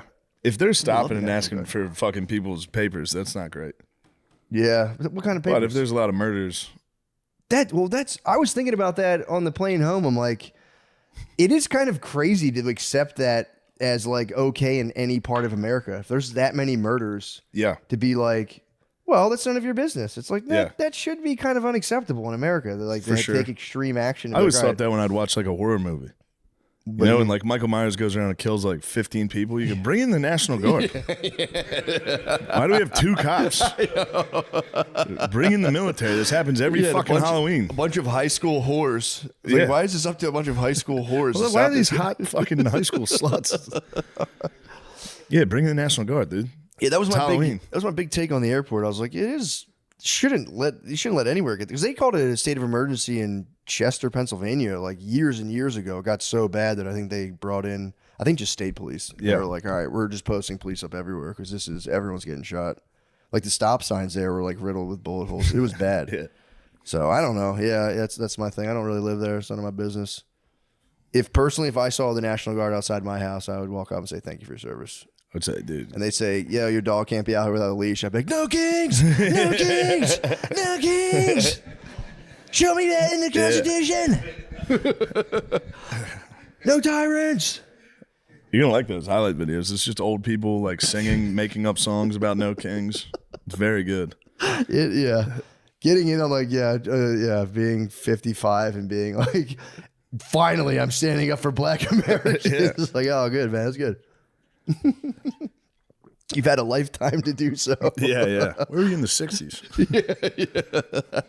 That's it. Yeah, dude, the geezers are getting crushed on Facebook. They Yeah. just scroll the Facebook and just get their hard drives completely wiped. AI's got to be truly destroying the geezers. Yeah. Because it's getting to the point where I'm like, what the a bear's jumping on a trampoline. They got it on a ring camera. Holy shit. The geezers must be getting popped by that. My brother was trying to set my dad up to make him think ICE agents were in the driveway. That's a good prank. You could crush my dad with that. Oh, yeah? So easy. I haven't got the feedback on. I don't know if he pulled the trigger on it yet, but he's been battling my dad. Yeah, Billy was saying he was calling your dad a dem. Yeah. It's fucking nice. No. Yeah, dem's a tough insult. bro, it crushes the geezes. Crushes me, dude. Somebody hits you with a dem, you go, Yeah. damn, that sucks. Yeah, we talked about it last week. We both got damned. Yeah, we've been dem before. I'm waiting for the next No Kings Pro. I might go down there. Now that I've said it, I think I made a full 180. I'm completely on the No Kings. No Kings? Yeah, I'm gonna go down. No Kings. James would be down there pro Kings. True, he loves James Kings. loves Kings. You might need a king. Dude, my bad. I'm struck with a terrible illness. You're sick. An upper respiratory, some type of cold. Oh man, It's just a fucking cold. But still stinks, man. How stricken long down. have you had it? That's the question. it started like a week ago. About a week ago. Really? A couple days ago. And Oh, then it just dude. developed into something bad. At first it was very mild. Shame it didn't stay in Vegas. When I was having fun drinking and partying, the cold was dormant. Yeah. The second I started relaxing, it jumped in. That's interesting. It is interesting. Maybe I should have a drink. Yeah, I was having a hoot in Vegas. Were you really? Yeah. Yeah, the Chainsmokers came to my show, and then they were like, "Do you want to introduce us at our DJ show tonight?" And That's I was sick. like, "Yeah." Yeah, I was on definitely. stage at like a rave. I was like, "Las Vegas, are you guys ready?" It's so embarrassing. Dude, I've been dug in. All I do is I read my book about Vietnam right now.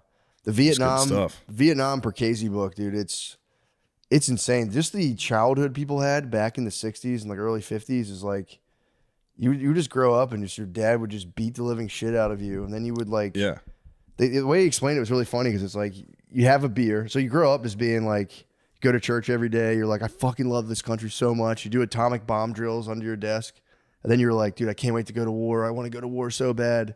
And they like, dude, the one kid, the junior year, he's like, yeah, me and my friend just like left and went to California for an entire summer. Just didn't tell our parents. Came back and they were like, dude, we got hookers in Tijuana. It was sick. And then next thing he knows, he's going to boot camp, and he's like, just thinking like, dude, everyone's gonna be so stoked. They're gonna high five me and get me off. Everyone's gonna Like, love this. I'll fuck your mother, you fucking shrimp. And he's like, dude, I was just terrified. And next thing I know, I was in the Vietnam jungle, just being like, what the fuck is this? Yeah. I didn't know there was urban warfare too in Vietnam. of course. I didn't know that. I thought it was all just in like the rice paddies and the marshes and shit. No. And they really, really didn't know who the fuck they were fighting against. Kind of. Yeah. He's like, anyone could have been a suspect at any time. You just do like regularly, like, yeah, run to the store and you just drive a Jeep and the guy next to you's head would fucking blow off from a sniper. And you just look at you like there's just kids and shit around. Yeah. It was fucked up. And they talk about just like going through and just eventually just fucking napalming those little hamlets and shit. They're like, because you got so spun out from the whole thing. Yeah. Then you're there and they're like, yeah, you know this war's bullshit, right? And you'd be like, what? What are you talking about? It's crazy, man. I was Hit that Ken Burns. I'll check Hit it the out. Ken Burns Vietnam. It's awesome. I'll check it out. The memoir's nice because it's very personal. Yeah. It's funny getting to like know But this. no, this gives you like the Ken Burns one is very personal. Really? It's like a bunch of different people's stories. Oh, And then the overall history of it. But like it's Yeah. just guys' personal stories. And a lot of them are like, I grew up all American, like wanted Yeah. to help the country. Because these guys are all post World War II. Their parents were World War II. Yeah. So they were all like, we're the good guys. Mm-hmm. And then they get to Vietnam and find out that they're the bad guys. yeah. Kind of. Well, yeah. Again, dude. Kind of. Yeah, I mean, dude, especially if like he would in this memoir, it's like, and then this guy showed up, and you like the guy gets to know that guy, and just it's like out of nowhere steps on a mine, the guy explodes. Yeah. It's fucking crazy, and then it was just it sucked too because all the guys go, they're like, I want some action, let's send me out there, and it's just like. Yeah, it's the worst. You just get shit like a Russian missile fucking hits you. yeah, Like, yeah. where the fuck they get Gotta that? go into a tunnel with a flashlight. Yeah, it's like midnight, dude. You have to walk at midnight just to go like scout a location. You would just see tracer bullets like whizzing around Yeah. all night when you're trying to sleep. It's just things exploding constantly. It's fucking terrible. But the Vietnam Percasey book it's fucking awesome. I'll check it out. That's all. Sounds great. Dude, at night, I just get to my bed at like 9 p.m. and I'm just in war, dude. My wife's trying to come over to my chili pad. I'm like, not right now, dude. I'm dug in right now. We're on a 5-man. I'm in the shit. We're on a 5-man scouting mission right now. Fucking shit, woman. Give me a second. But yeah, it's pretty brutal stuff. Yeah, Vietnam sucked. Yeah, if I ever see a Vietnam vet again, I'm definitely gonna give him a big high five, pat on the butt. Yeah. It's tough stuff. Yeah, Only if he wants me to, obviously. But I talked about it before. They do the same thing with that, where they're like the Vietnamese were, but it's like they never really cover the Vietnamese atrocities. Yeah, I kind of want to read They were up to from their no point good. of view. Yeah, dude. They interview a lot of the Viet Cong in the Ken Burns stuff. Oh, really? Which is pretty cool. Yeah. I kind of wanted that side of things Yeah. too. But I was just watching every historical thing I watch about Native Americans. They're like, they were proud warrior people that fought for their land and did it. And then they're like, and the white man was evil and only thought about war. It's like, wait, you just worded it different I know. because you just said they took their land and dominated. Yeah. Anyway, No, exactly. They're hunter. I don't know why they do that. Pretty much hunter gatherers. I think it's just if you come out and you're like, they're pretty. As soon as you start the discussion, everyone's just kind of like, they're pretty bro, this is not what we're doing right now. Yeah. I did a deep dive into kind of like land acknowledgements. Just curious, like, did Native Americans like really even give a shit, or is this just like I met a couple that did. really? Yeah. I would, and again, I'm reading like a Reddit thread, but like some of them were like, no, they're just kind of laughable. Yeah. They're like, the idea of even owning land was like foreign to us. We don't even. It's like the land's our mother. Blah blah blah. They can fucking miss me with that too. They took over the land. They drove other tribes off the land. I know. The fuck? Well, it's mommy, dude. Yeah, They're get just- off my mama. They're just pushing. Yeah, they're like, That's my mama. get off my mama. Your mama's over there. This is my mama over here. Yeah, your mama's up north now. You have to live in the snow. But yeah, I was like reading it, and there was. But the whole thing, though, it all boils down to like, if you're gonna do it's a land acknowledgement. It's just like the tip of the iceberg. What you're supposed to do is do like a land acknowledgement that then dovetails into like, and also I talk to the people myself, and then it all boils down to like they have a Venmo. If you really like, you're supposed to like send cash their way after the land acknowledgement, which I was just kind of like, okay, there we go. Nice. There you go. Yeah, there's the bottom. If you want to do a yeah. true blue land acknowledgement, you have to like, first of all, I think you're supposed to like be in talks with the people. I think it's not enough for you to be like, this land was actually blah, blah, The blah. Great Outdoors one in Canada brings. It's like they bring somebody from the tribe. Really? You do a land acknowledgement, and then you have to talk to them after. They gave me a nice thing of beads, Ooh, like a sash. that's nice. Pretty sick. That's really cool. Yeah. I like that. Where are they? It's in my room. Nice. Yeah. Dude, speaking of beads, I tried to do a joke about this, but no one's having it at all. Did I tell you about the Chinese and like the medieval China tradition and in like southern China, where Marco Polo found out that like in certain provinces, if you were a guest of a Chinese household, you would be urged by the husband to have sex with his wife and all of his daughters. Yes, you told me about this. Dude, I thought it was just like his wife.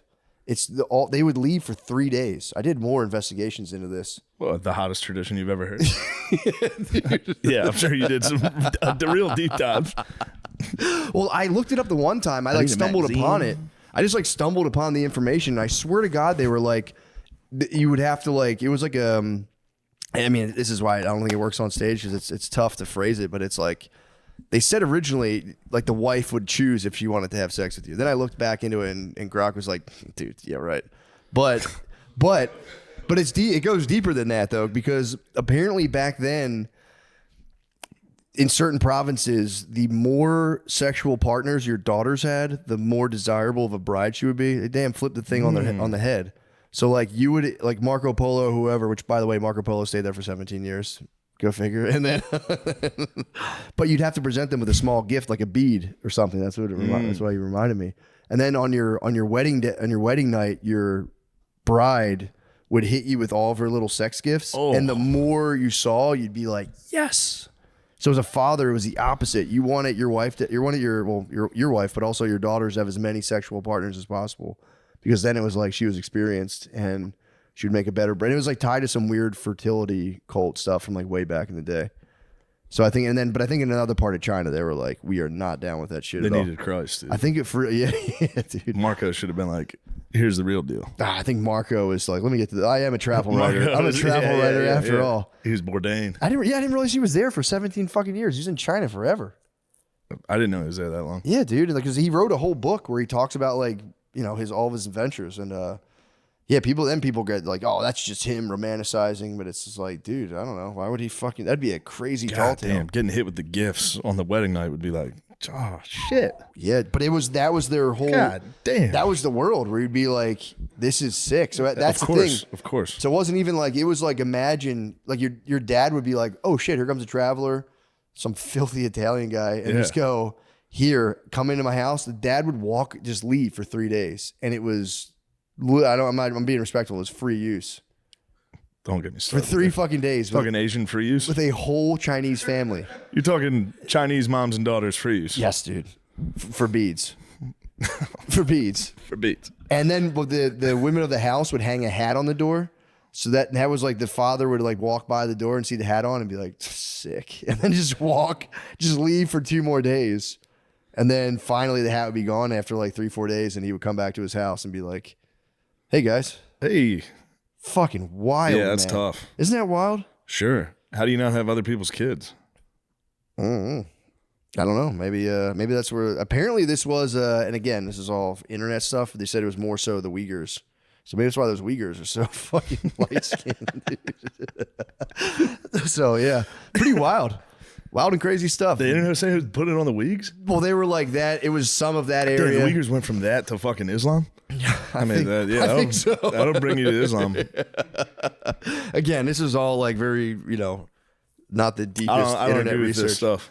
It was only in certain provinces. Sounds like this fucking hippie mumbo jumbo. It's like, not hippie mumbo jump, dude. Marco Polo is like there is No, total I opposite. know that, but I'm saying like when they're like back in early civilization, women ruled and we had sex with everyone and sexuality was made up. No, they're pretty clear. They were like, this was not up to women. Yeah. But I know what you mean. They're like, But multiple partners is totally I've acceptable. heard that shit where Get out there's of here with like, that poly bullshit. dude, people will hit that like, there actually were women-led societies, blah, blah, blah. And it's like, whenever you go, okay, give me one, name one. Name one. It's well documented. It's well documented. There were certain tribes where like, the men did the cooking and women hunted. women hunted buffalo and just fucked guys like season 3 of True or season 4 of True Detective. Yeah, I've heard that. I have read people that say like that, like way back before agriculture, there were, or maybe during the beginning of agriculture, there were female, like where they were just like, well, that's where babies come from. These guys are the rulers. But then I think it was like the desert people were more patriarchal. Yeah, this is all made up. Take it up with Joseph Before Campbell. agriculture, you're talking about what societies were like? They have no idea. Take it up with Joseph Campbell. I'll punch Joseph Campbell. I'm going to punch him, dude. Yeah, I don't know. I don't want to hear one person tell me about anything pre-agriculture. Dude, I don't know. I don't know how It's just made up. Yeah, that's a fair point. Fully made up. That's a fair point. I don't know though, dude, because like we knew, like We don't know shit. we knew like what the Greeks and the Jews were all patriarchy. That's way after agriculture. So that's way after ag. Yeah.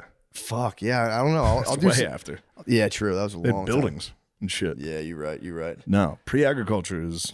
Sean, look up women-led societies and the dawn of civilization. Oh, there's gonna be a lot. Yeah, I You're gonna wanna find see. a lot of lies.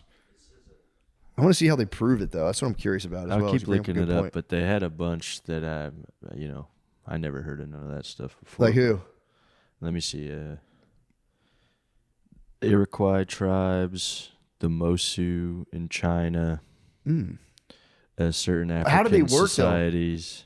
So the girls would be like, "Here's what we're doing," or like, how do they really hold that down? I think it's different in like Yeah, I'd like to hear about the Iroquois. clan mothers were in the Iroquois apparently, and they appointed or removed male chiefs. So like I guess they had So like they a voted on mama son. the leader. Yeah, I who guess was a so, guy. Yeah. Okay. Yeah. That's a fair you point. know, I don't know. Yeah. But then who's really the chief? The chief. It's the chief. The guy is. Dang, that would suck if your wife removed you from chief.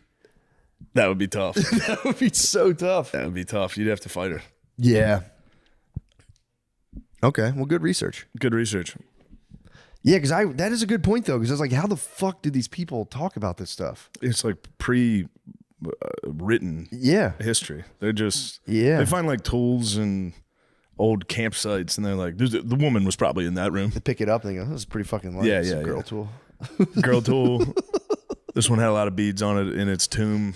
slut. Yeah, true. You're like, It is funny to find like scraps of beads and be like, in this house, the daughters would be sitting there and Marco Polo would fuck them. As long as he wanted. Yeah, the whole having sex with an entire Chinese family is, man, that's crazy.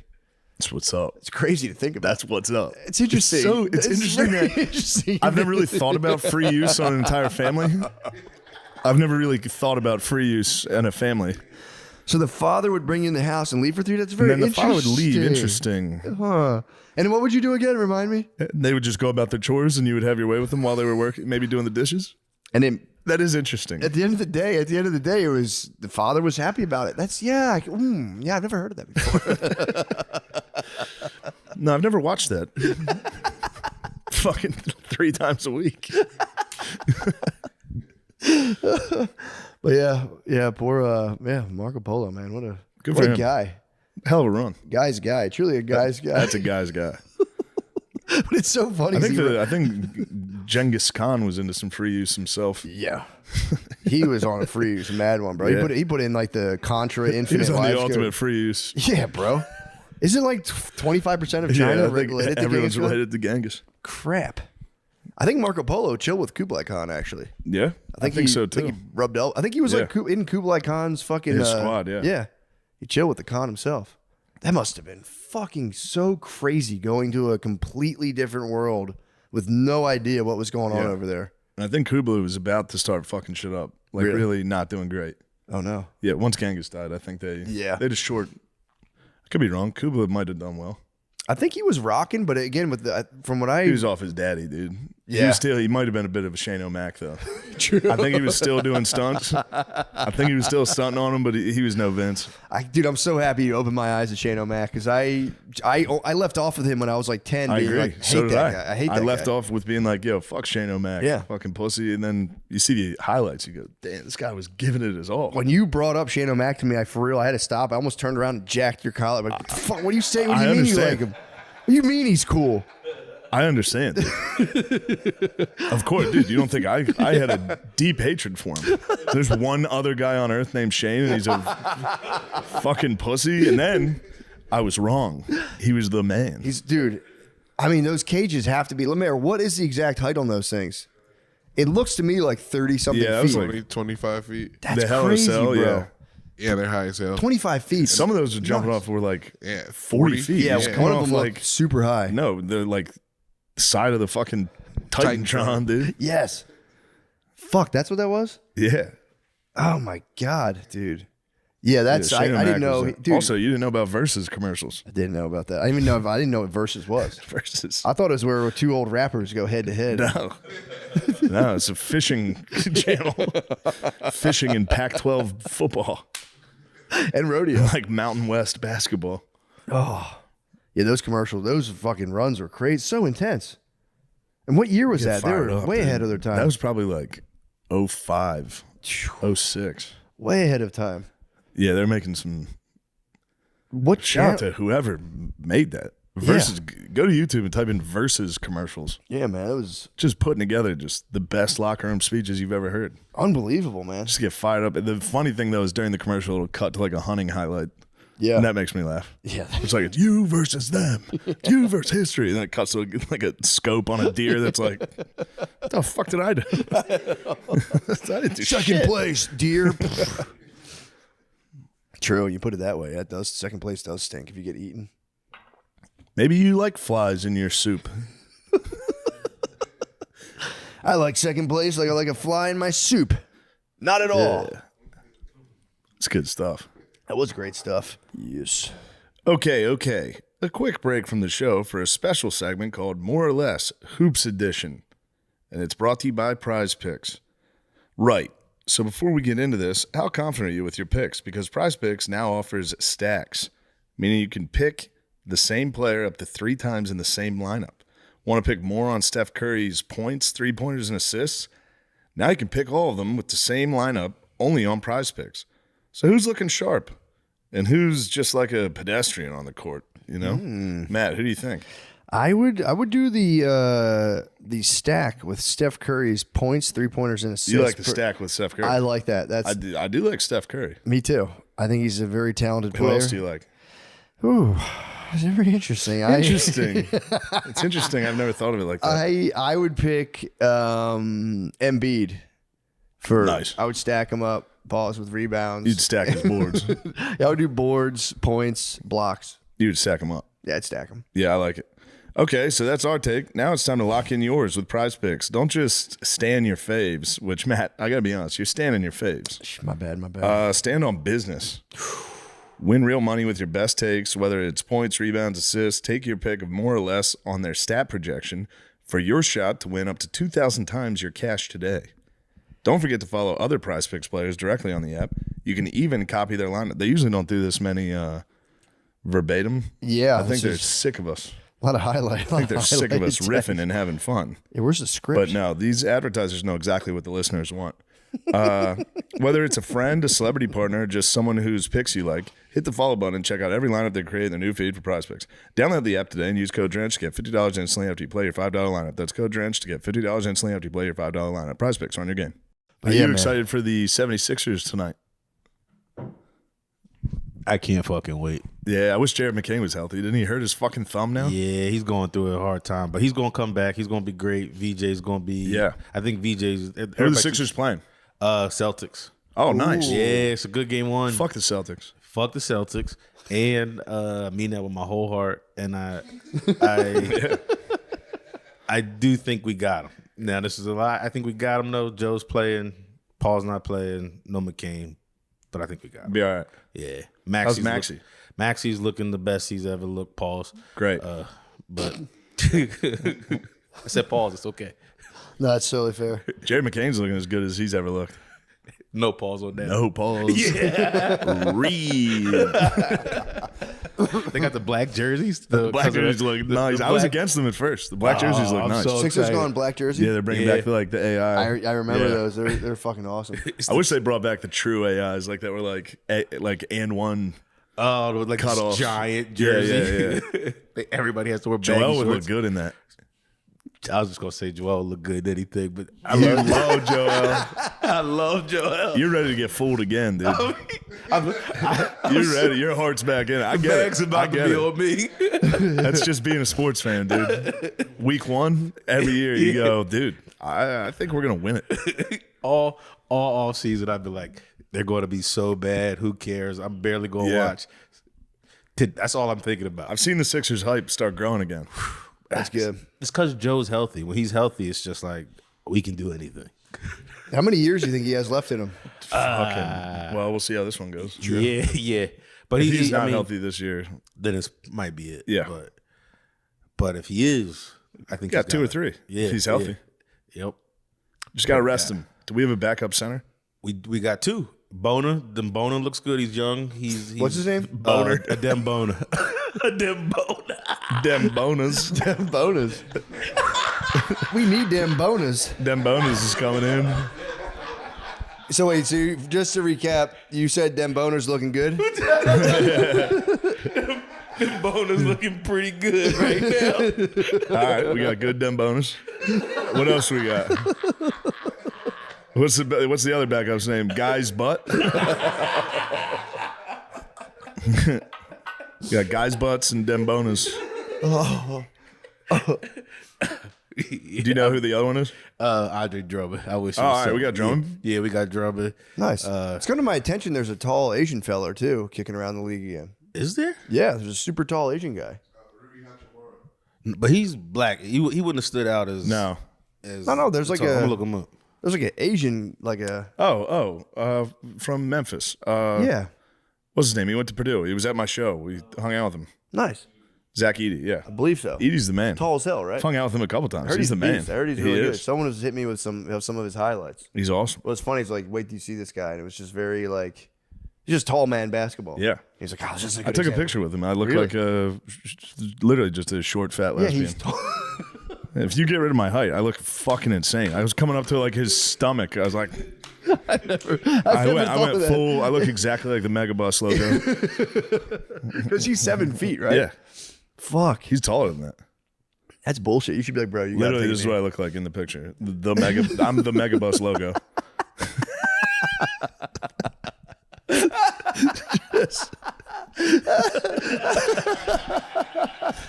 Devastating photo. Oh fuck. I'll find it. I got some good ones of the Okan man the other day. Nice, Okan he man's does. gut was out. Oh no.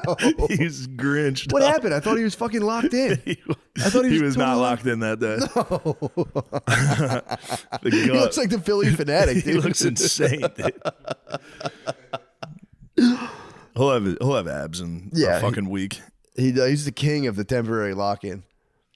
Which But I mean, he can gut out like no one. that's awesome. He just gets a huge belly. I mean, yeah, I guess if you get the six-pack fast, you got to get the belly fast too. It's got to be both ways. I gotta find this one. I like that though. He looked good with that belly on him. I like the belly. Also, when did you get that photo? That was when I was in Philly.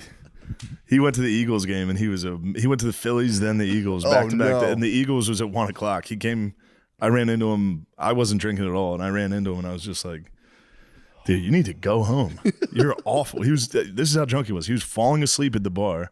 He was trying to watch the rest of the NFL games on his phone. Beast. He went to the bathroom. I would change his phone to, I would YouTube full game 2010, the exact same matchup, and he's just.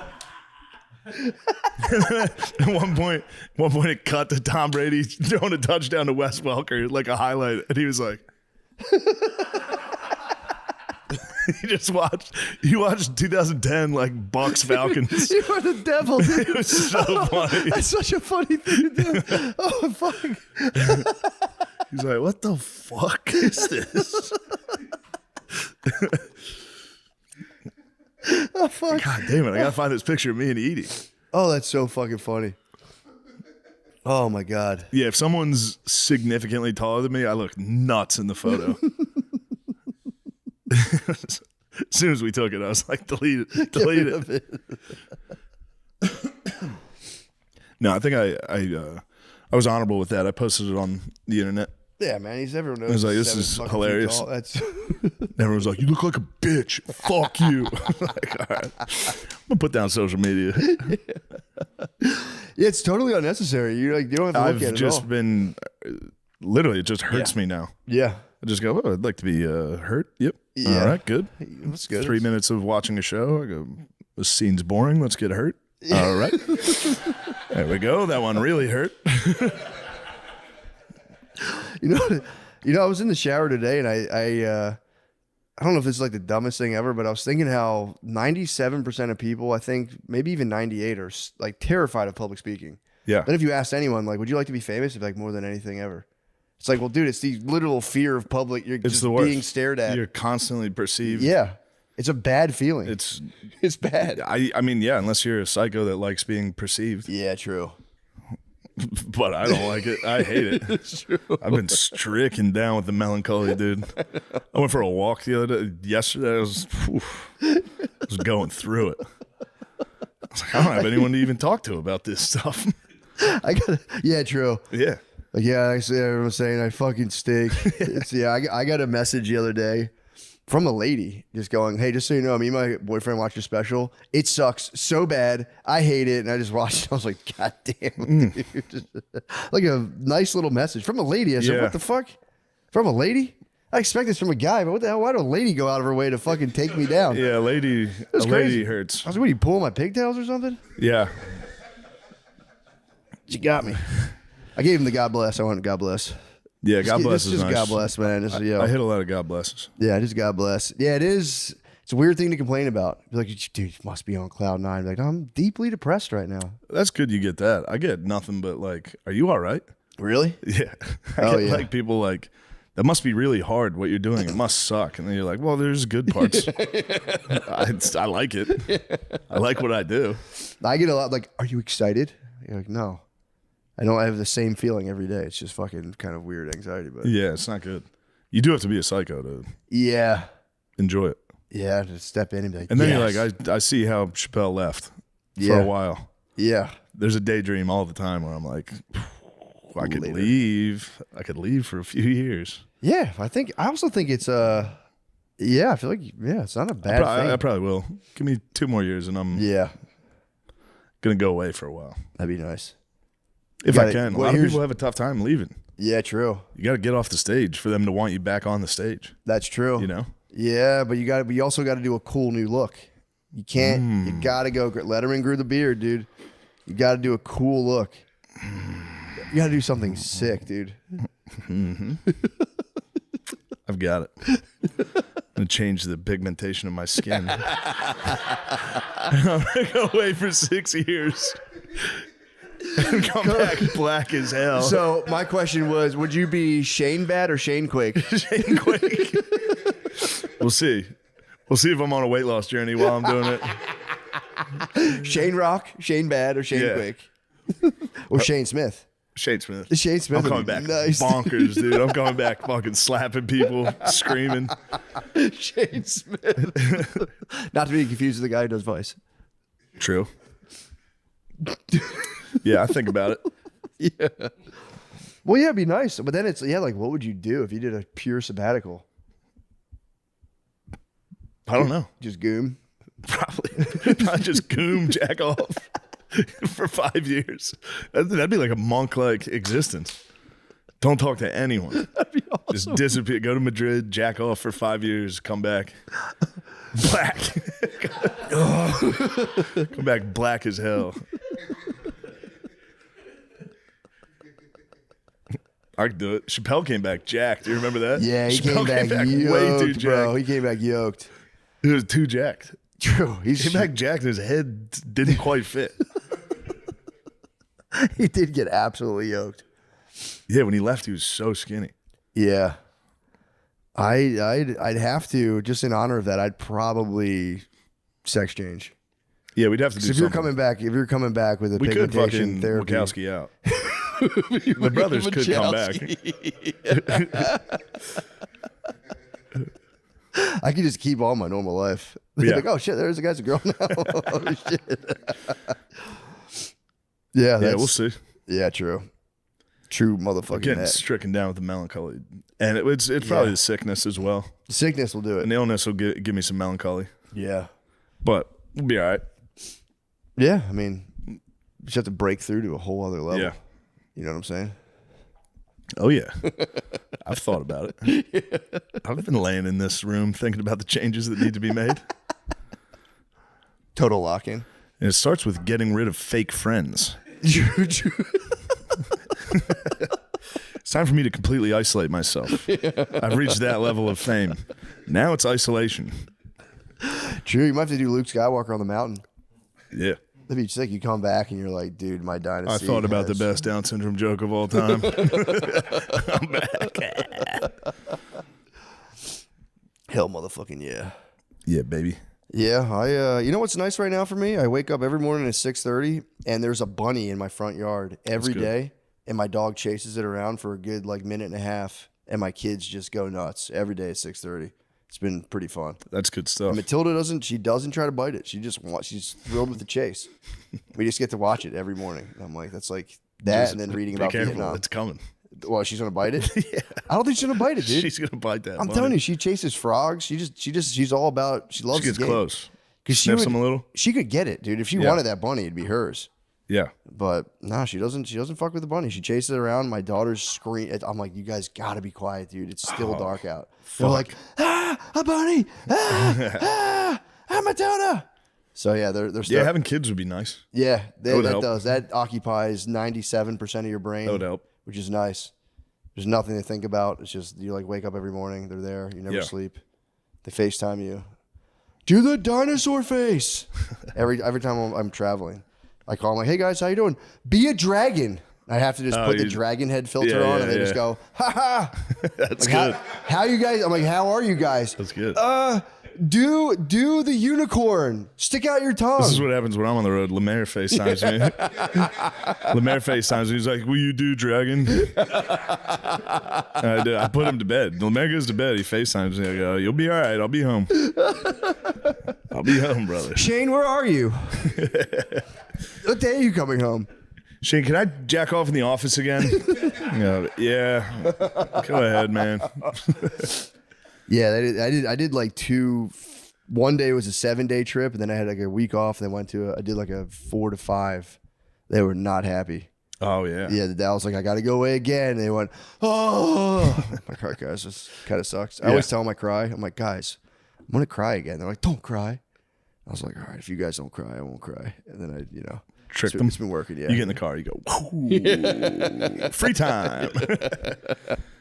Now I can work on my laptop. Now I can fuck around. Yeah, but I feel crazy, dude. When because I go to a hotel room and I'm so used to there being a million things going on. When it's like quiet, I get like the heebie-jeebies. I just sit there and I go, what the fuck? Oh, yeah. Especially coming Those straight. are the real heebie-jeebies. Those are the you in a real- hotel room, you go, Yeah.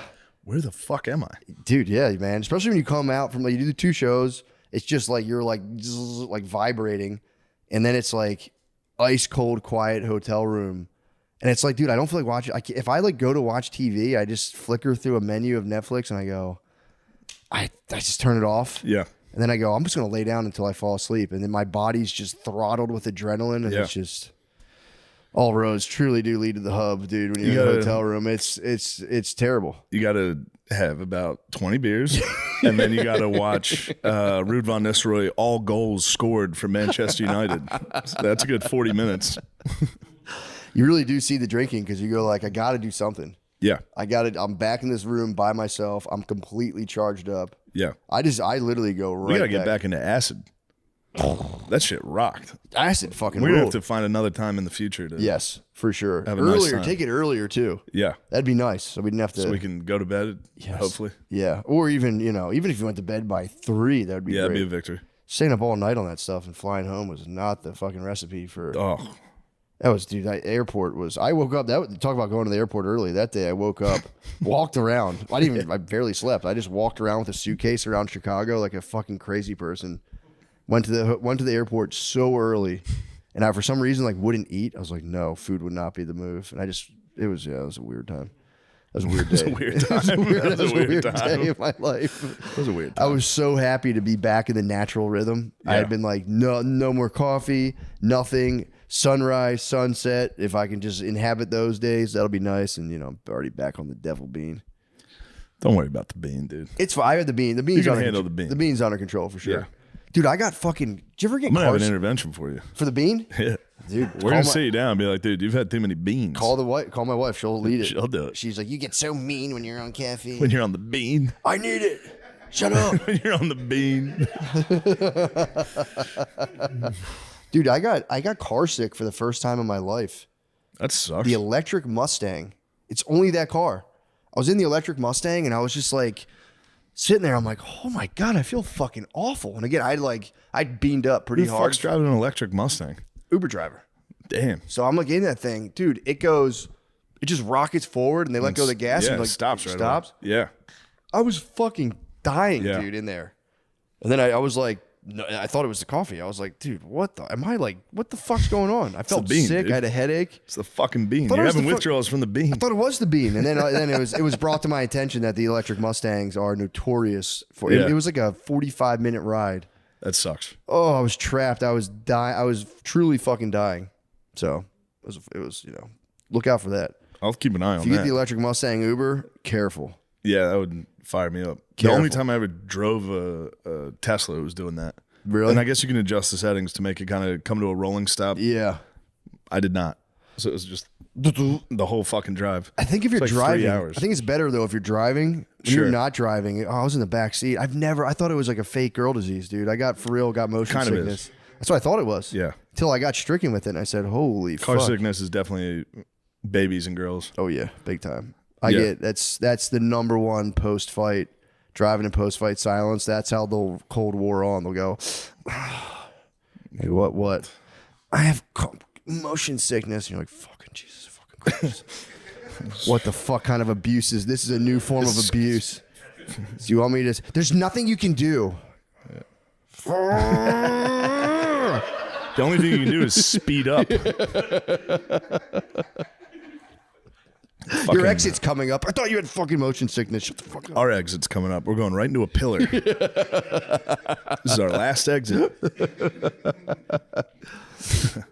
But yeah, I'm happy to be back now, not doing a million podcasts. That makes Yeah. your brain feel kind of crazy. Yeah. After a while of just nonstop of like, yeah, so oh yeah, oh yes, for sure.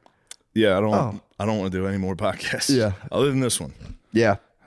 I don't like giving opinions. True. Done. I don't have any more opinions. I said them all 8 years ago. I haven't thought of anything new. I haven't changed. Yeah, there's really and also too now it's too high stakes. There's a big moral shell game Especially going the on. opinions I have. I know. It fluctuates day to day. But you could catch me after a long night of watching Nick Fuentes highlights on Instagram, and I'm going to give you some crazy opinions. Well, also whenever Depends what algorithm I got. I know. When I sit down to think about it, it's like, how do I really think? Whenever I go, honestly, how do you really feel about this? At the root of it, I go, I genuinely have no idea. Yeah. Like, I don't know how it works. I don't know anything about it. Most of this is just me wanting something to be true or having a automatic reaction where I go, yeah. And as soon as I investigate it myself, like how do you really think? It goes, yeah, I'm kind of full of shit on this. I have genuinely no idea. I just have my biases and I just go, yeah, well, fucking, I don't know. That's how I feel about that. That's how I operate. And I've seen a lot of videos that support that. And there we go. We're done.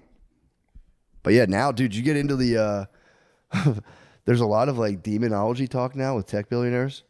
I have seen Peter Thiel talking about the Antichrist. Yeah. Yeah. And then Tucker had a guy on too that was talking about, like, he had Alex Jones and this other guy talking about. I listened to the Jones one. Jones one was nice. I listened to that on a plane, just talking about like talking to the DMT entities, and, like, get rid of the human population. So be on the lookout for that, guys. What's going on with the demonology? They're just saying like all these tech people have been doing like DMT and are talking to these like entities that Alex Jones believes are like legit spiritual entities that are like demonic, obviously, that are telling tech billionaires to eradicate. And the worst part was Alex Jones specifically said they get these like jester like figures. And I went, oh, I got bullied by the jester, that bastard, dude.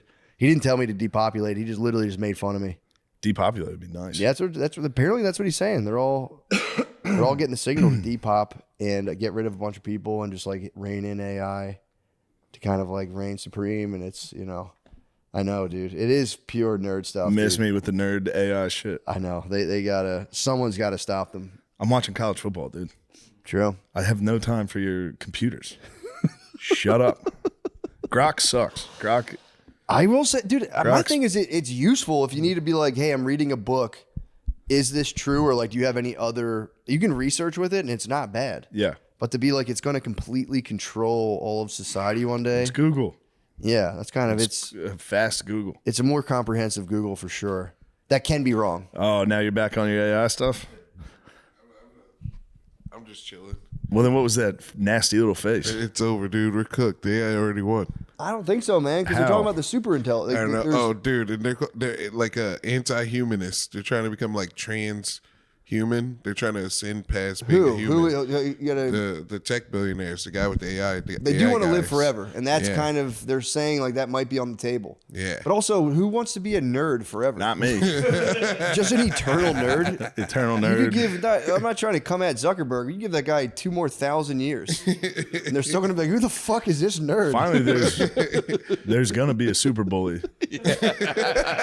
There has to be one chosen one in the next 2,000 years that's gonna punch all these guys in the belly. Statistically, it's coming. I might start my own AI. You gotta create the ultimate bully. You gotta create an era, dude, to stop these guys. I'll live forever to fight them. You guys were actually gay. Remember when you got a boner in 3rd grade? I was there. I did the research. I recreated it right here. You gotta pour all of your worldly money into a bullying AI.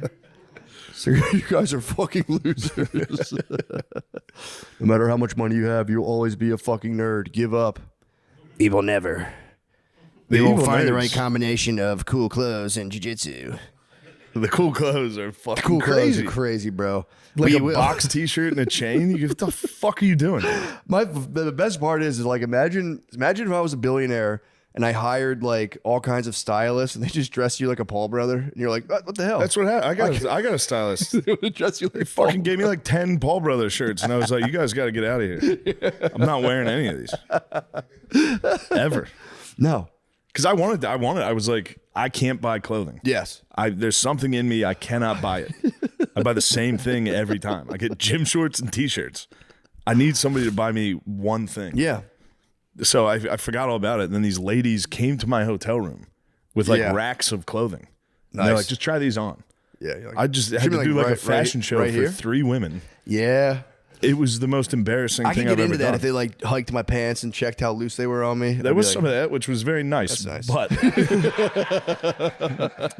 no, when they left, I paid a little visit to the beat-off ferry.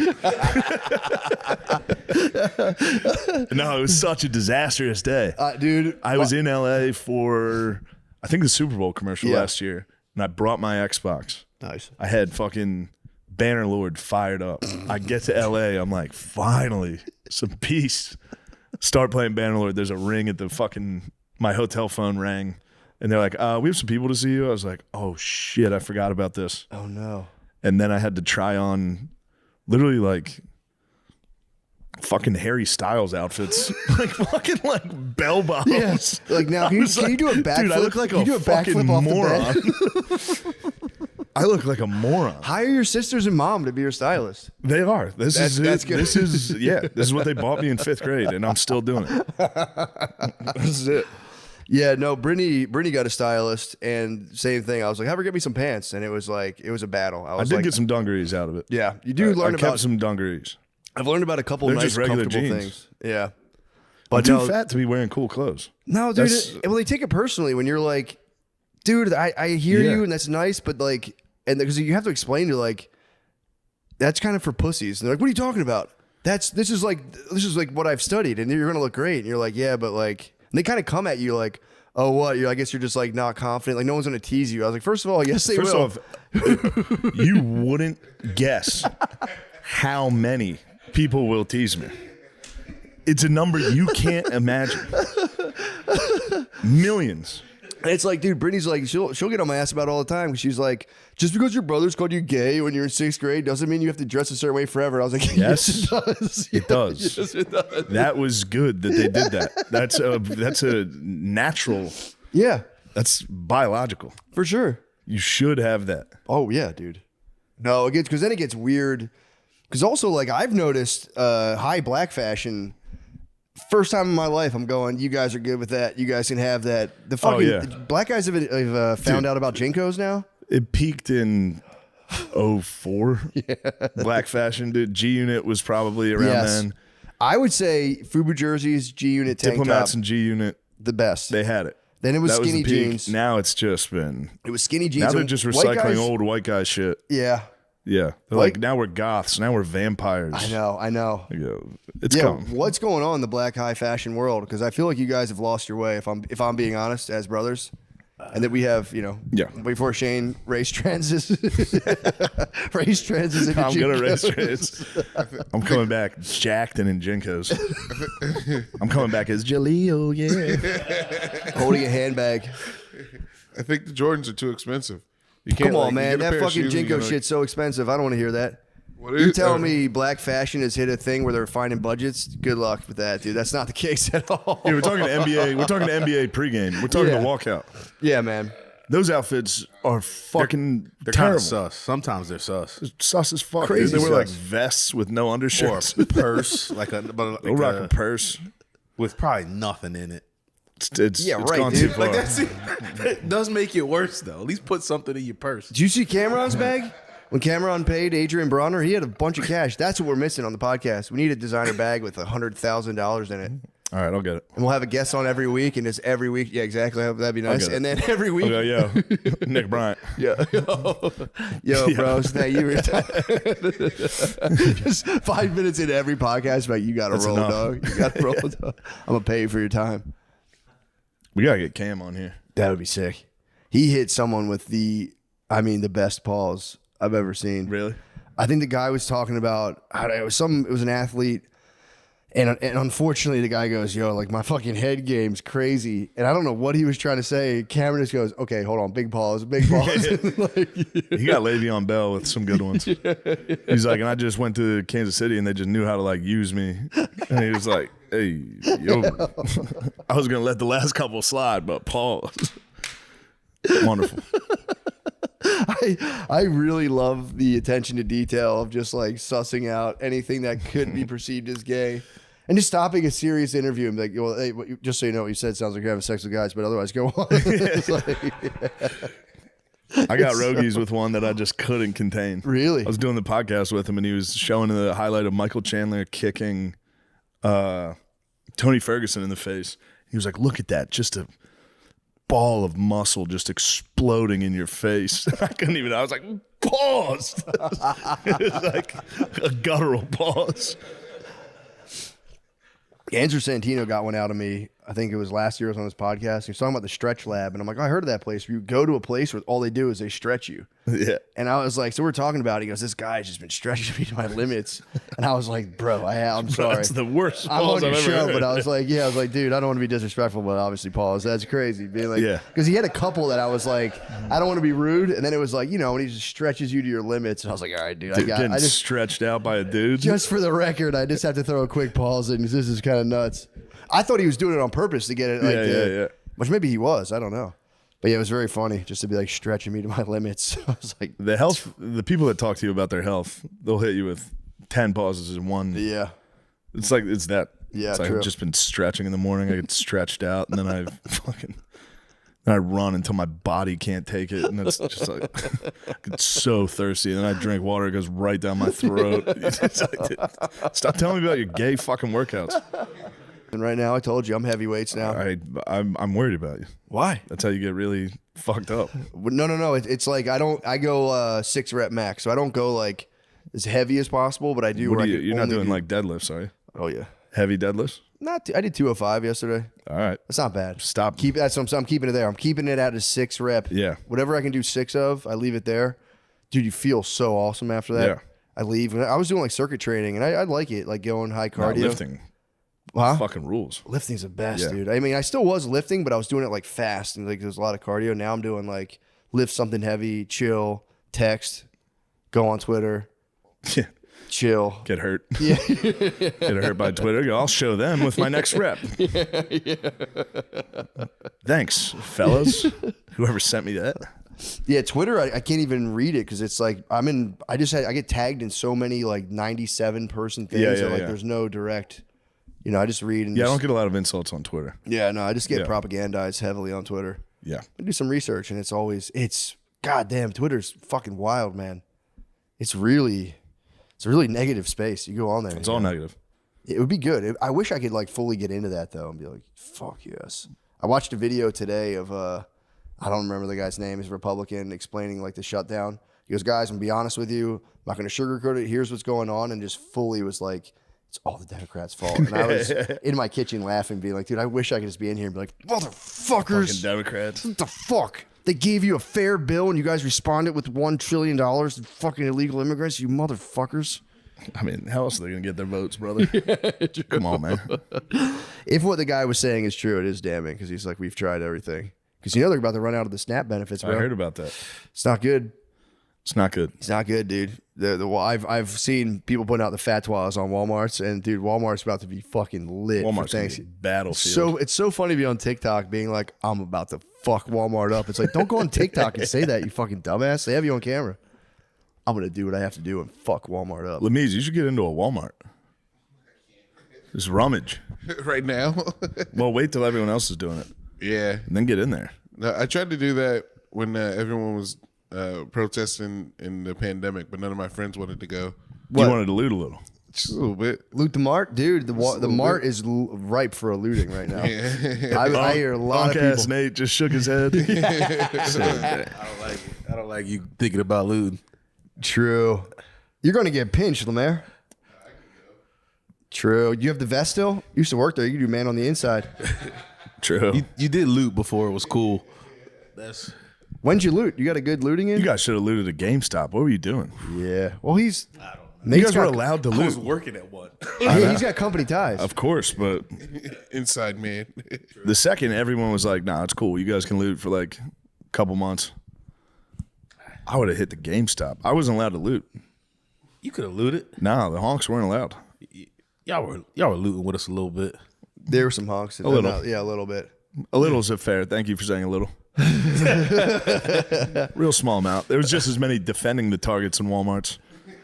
Or that fucking fat lady in a wheelchair. She deserves some respect, dude. For defending it? Yeah. True. She was trying to keep civilization together. Yeah. She probably was at her fucking wit's end. She's probably, what the fuck are we doing? We're not. You can't just take everything. Yeah, when I was in Philly, Hey, my fuck home you, Target, bitch. That's why I like punching her. my home Target got shut down for a while. It was a major inconvenience. That thing got destroyed. Yeah. The one on, I think, like in Bala Cynwyd got fucking leveled. But yeah, be careful. I've seen a lot of people promising that they're going in. One lady said she made a deal with God where she wasn't going to loot anymore. But she said, if you guys do loot something, I'd like to have, if you loot me a thing, I would greatly appreciate it. While you're out looting, just like a grocery kinda list. fair. Yeah, it was actually Kind of nice. kind of nice. Yeah, a lot of I've She seen. had a grocery list? Well, she was just kind of like, there's some things. Yeah, if you loot, grab me a couple Yeah. things. She was pretty modest request. She's like a pack of noodles and a case of water. Yeah, some Butterfingers. Yeah. If there's extra in the cart, a snack, a treat would be good. Yeah, it's looking fucking grim, man. I was telling you, I saw a lady. It was just a compilation of like everyone spazzing out of the benefits, and the lady just did one of the nicer, more constructive posts where she goes, "Guys, they have these survival packs at Walmart, which you can get like I think it's 25 meals, $37. Just add water. I think 20,000 calories, and you can just if you get one of those, man, Yeah. that's paid. The MRE, they trick me. I think Tucker sells them. Does he really? Somebody sells them. Patriot. Oh. 4 Patriots. They trick me, dude. Every once in a while I go, yeah, I should probably stock up. The Patriot podcast, Alex Jones, And then I don't buy Tucker's- groceries, so I would definitely just be going into my fucking doomsday bunker and clearing it out. I was reading that Vietnam Doomsday book. would happen. We get down there, I'd be like, oh, Is that the bunker? shit, I ate everything. Fuck. Shit. Yeah, they were saying they used to make they would heat, so they get like the rations in Vietnam, and they had a little bit of instant coffee, but they'd have to use C4 to light this little thing. So you'd have to like get a tiny chunk of C4, light it to boil the water. That's crazy. It's fucking insane. Yeah, just a little bit. And you got to get like downwind of it because I don't think the stuff was too good for you to breathe it in. But yeah, it's just hopefully things turn around, man. I mean, this is I'm not worried about the SNAP thing. yeah, I'm confident they'll get that fixed. I think so. There's no If they dude don't get that fixed, that's a problem. But by Thanksgiving and Christmas. That'd be terrible. they'll get it fixed. Yeah. They will. Well, yeah, if you guys want some more information, check out Sean Blazington's new video. Dude, I caught it first thing this morning. It was, Got you going? yeah, it was funny because he does the montage he puts together. It's like, dude, come on, man. We don't need 30 minutes of these vines. You're painting a very negative picture right now. But then a he lot of goes on, vines. he goes, guys, my heart's with all the moms who are suffering. And then like within 10 minutes, he goes, y'all mad Daddy Trump ain't giving you your snacks. Now you're acting like a brat. I think he's just kind of a troll, but You got to give the people their snacks. snacks are a must, bro. Yeah. You got to do the snacks. I didn't 'cause- realize how many people were on the snack program. I think a fair amount. Fucking ton of people are on the snack Oh program. yeah, a lot of people. Yeah, so especially Thanksgiving, dude.